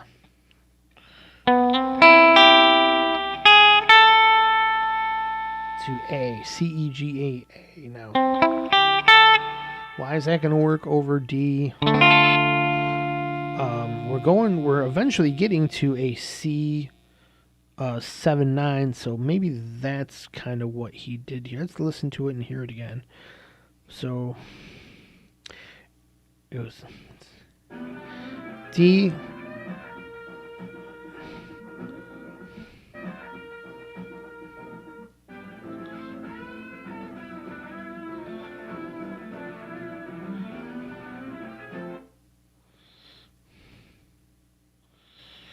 Well, that's definitely, he's listing D minor 7th as the chord. But we're playing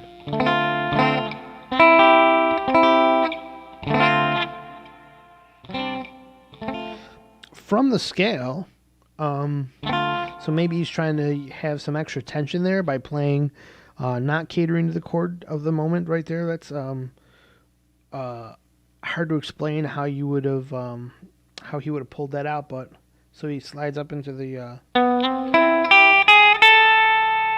definitely C major, walk up to the B.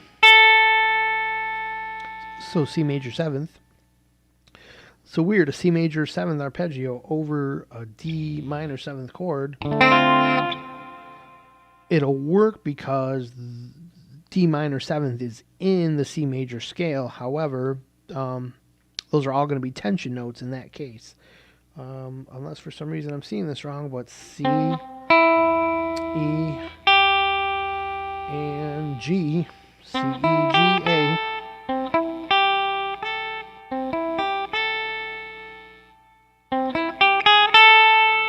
Then C, D.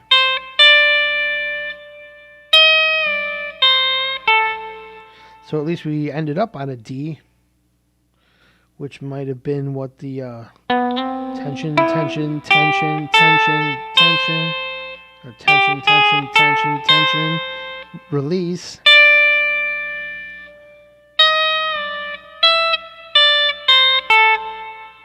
I don't know if that was a half step bend or what. Yeah, it was a E, D, C, A, and that's the 5 of the D chord. So we got a root and a 5 in there at least. Interesting.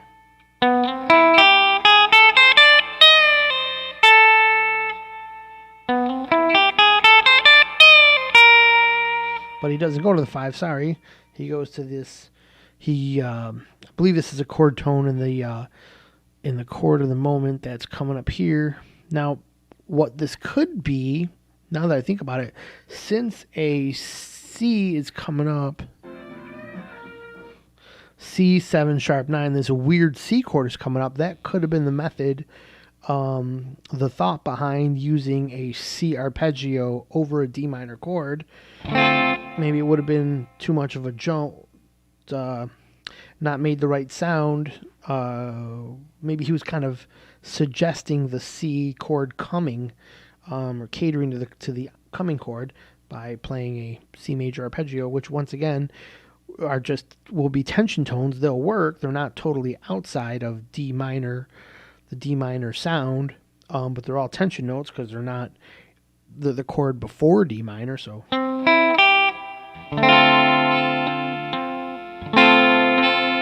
Well, consider C is in the chord.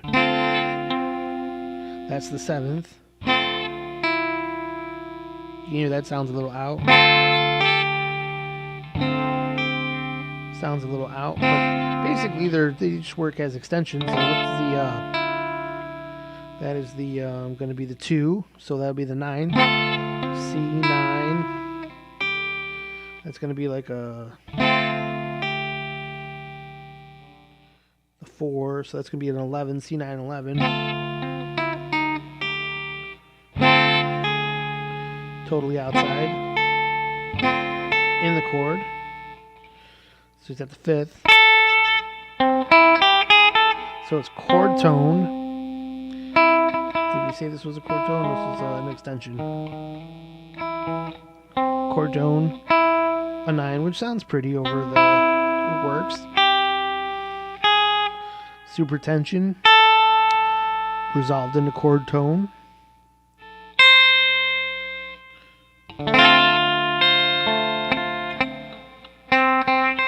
A chord tone, the 7th, root 7, right? What did we have here? No, an A, so we're at, a 5. And then we got a C, which is the, see, I keep looking at this D6 here. So we're looking here, and we're at C. It's like I'm teaching myself here as I teach you guys. Which is true. I haven't really, this is the only part of the solo I didn't really think about before I made this lesson, so.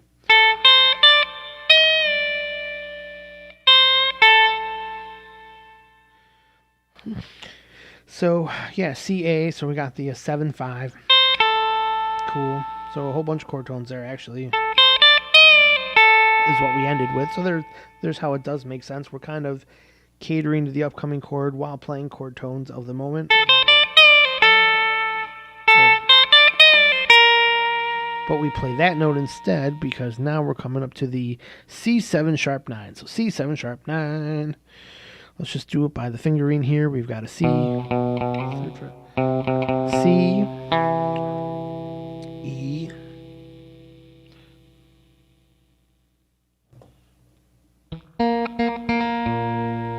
B flat,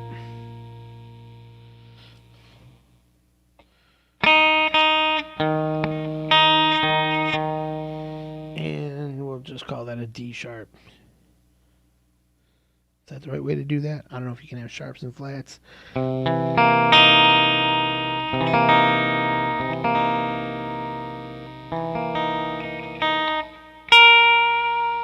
So what note do we end up there on a the A sharp, B flat, which is right in the chord of the moment. Oh,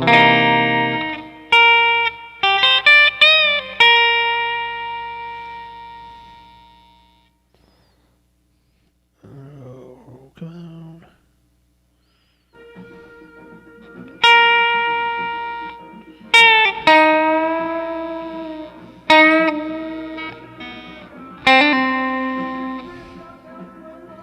Alright, so we got just a tiny little bit to go here. This is all happening over the, let's see, just want to see if it happens all over the C7, C7, C7, C7, C7. Okay, and then back into A minor. So we got a C7, we're coming up to an A minor. So what does he play? We just got out of the D. And when we hit on that C7 chord, and he got out of that D minor 7 arpeggio, instead of hitting the thoughtful D chord tone root note, he went to the, what is that, the 5th of the C. Let it ring for a while, then he went. So what was that? He bent, I go down 1 fret, and I bend up, and then I pick. So I'm bending out of that note to just kind of give it that kind of weird, kind of ducking away effect. So I'm bent up to this, once again, the 5th, the B flat. But I go to the A, G, and then I go to the D sharp. But I bend up into the E. So I'm taking the D sharp. The, what is that? Let me get back here.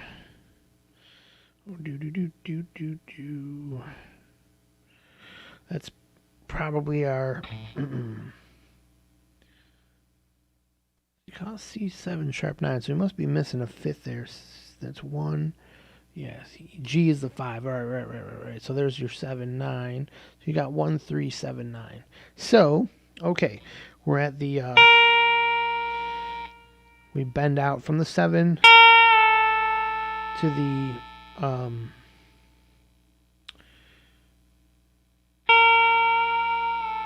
to the A, which is G, Okay. Got this. So we.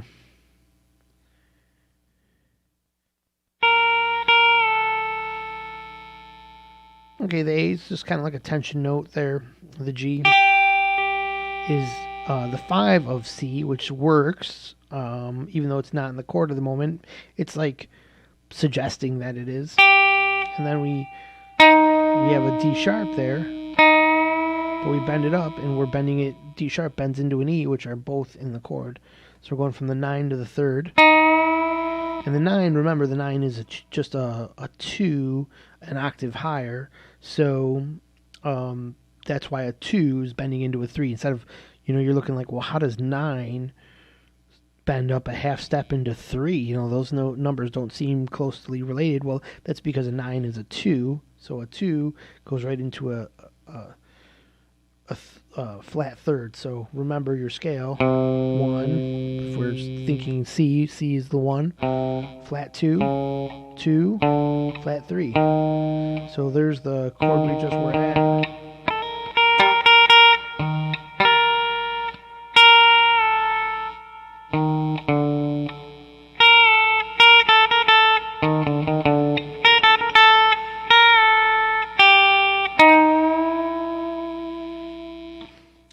Oh, and that's where we were talking about.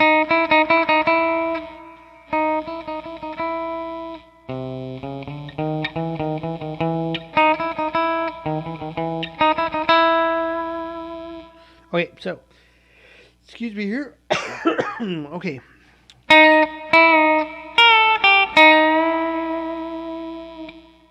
Then I go down a fret and I bend up all the way. Because for some reason I just think that sounds better. So we're on the regular D.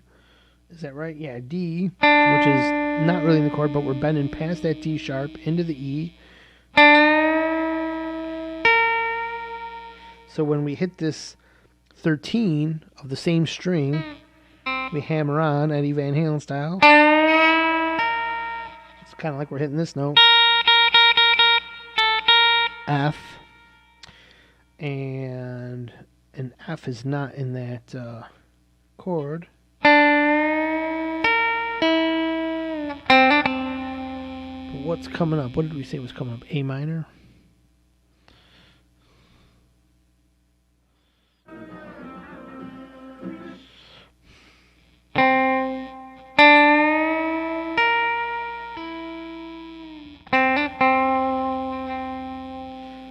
Yeah, so weird that it does hit. It's just kind of here.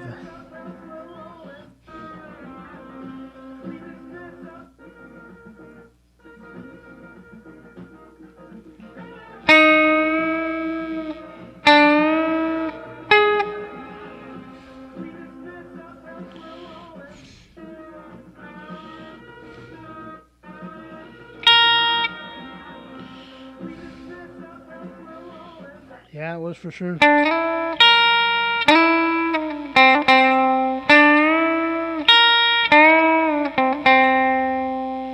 So it's basically a tension note there, hitting that F while a C is playing that does not have an F in it. It's basically the 4 of that chord.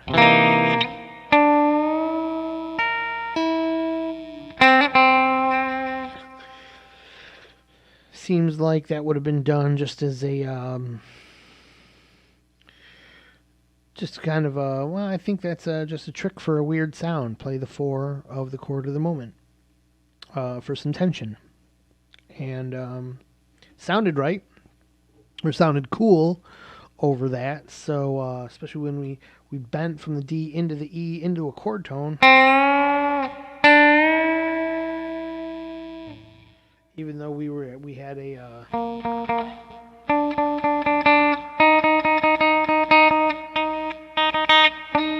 D sharp in the chord, we had just played.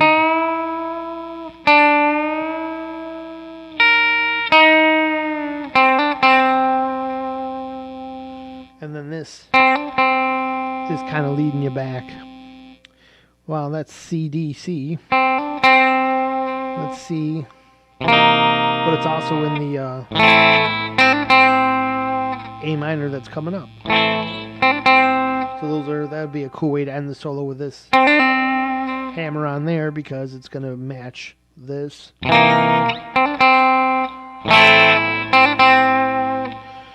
Both chords. And that'll do it for Kid Charlemagne. It's been going on a long time here, so I think I'm going to wrap up this video. Sure, this has been longer than most people want to spend on YouTube doing a guitar lesson, but well, if you had 2 hours you wanted to get lost in, here's your perfect lesson. If you had 10 minutes, here's what you hate, because sometimes I only got 10 minutes and I'm looking at an hour-long video like, yeah, no way. So,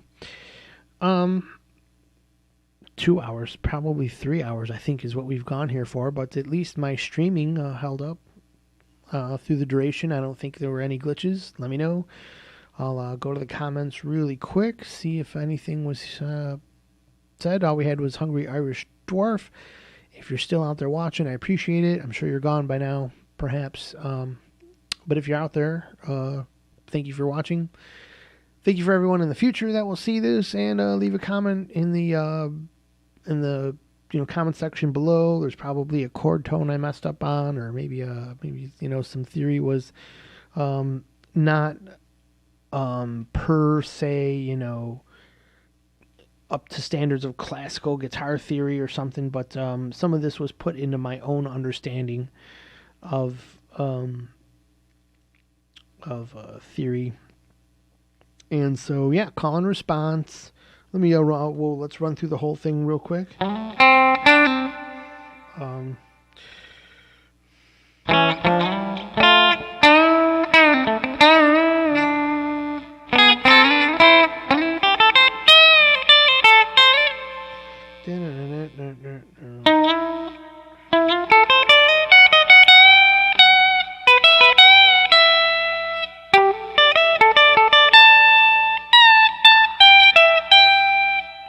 Sorry.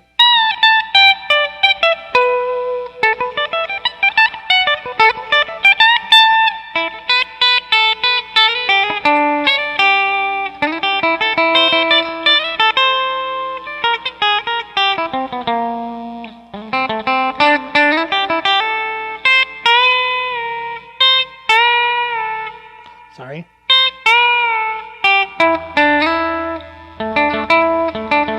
Sorry, it goes.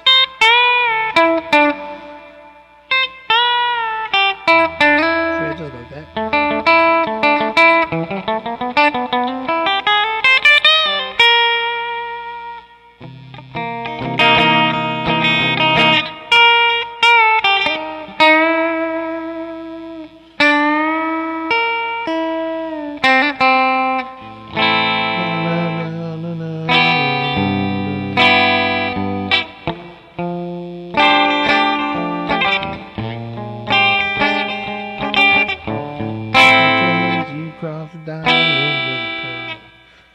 So yeah, I'm gonna run it through with my chords in my mind here. See if I can. So I want to try to make this solo to where I'm now soloing yet thinking about the chords, not lost in the lines that I'm playing. So I'm thinking, or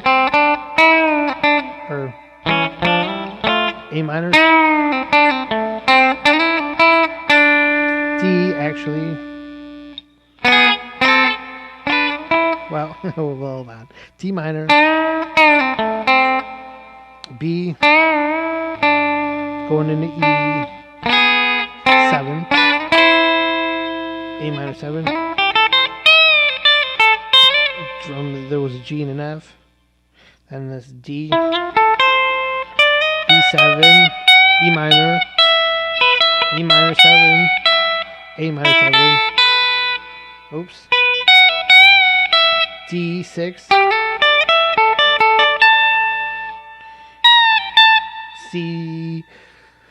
C major 7 or C6, something like that. Then A minor pentatonic lick, D6, A minor 7, A minor 7,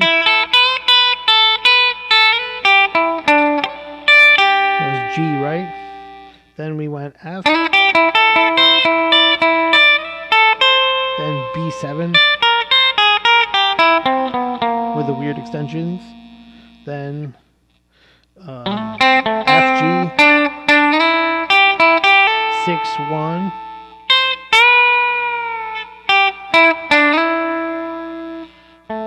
there's the 6.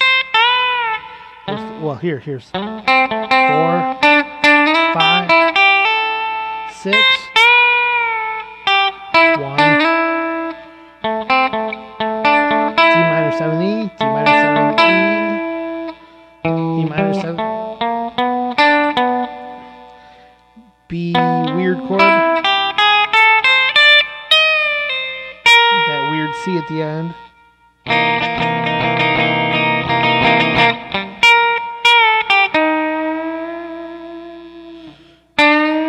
Hit the 4, bend down into an A minor pentatonic while the music play your word by K.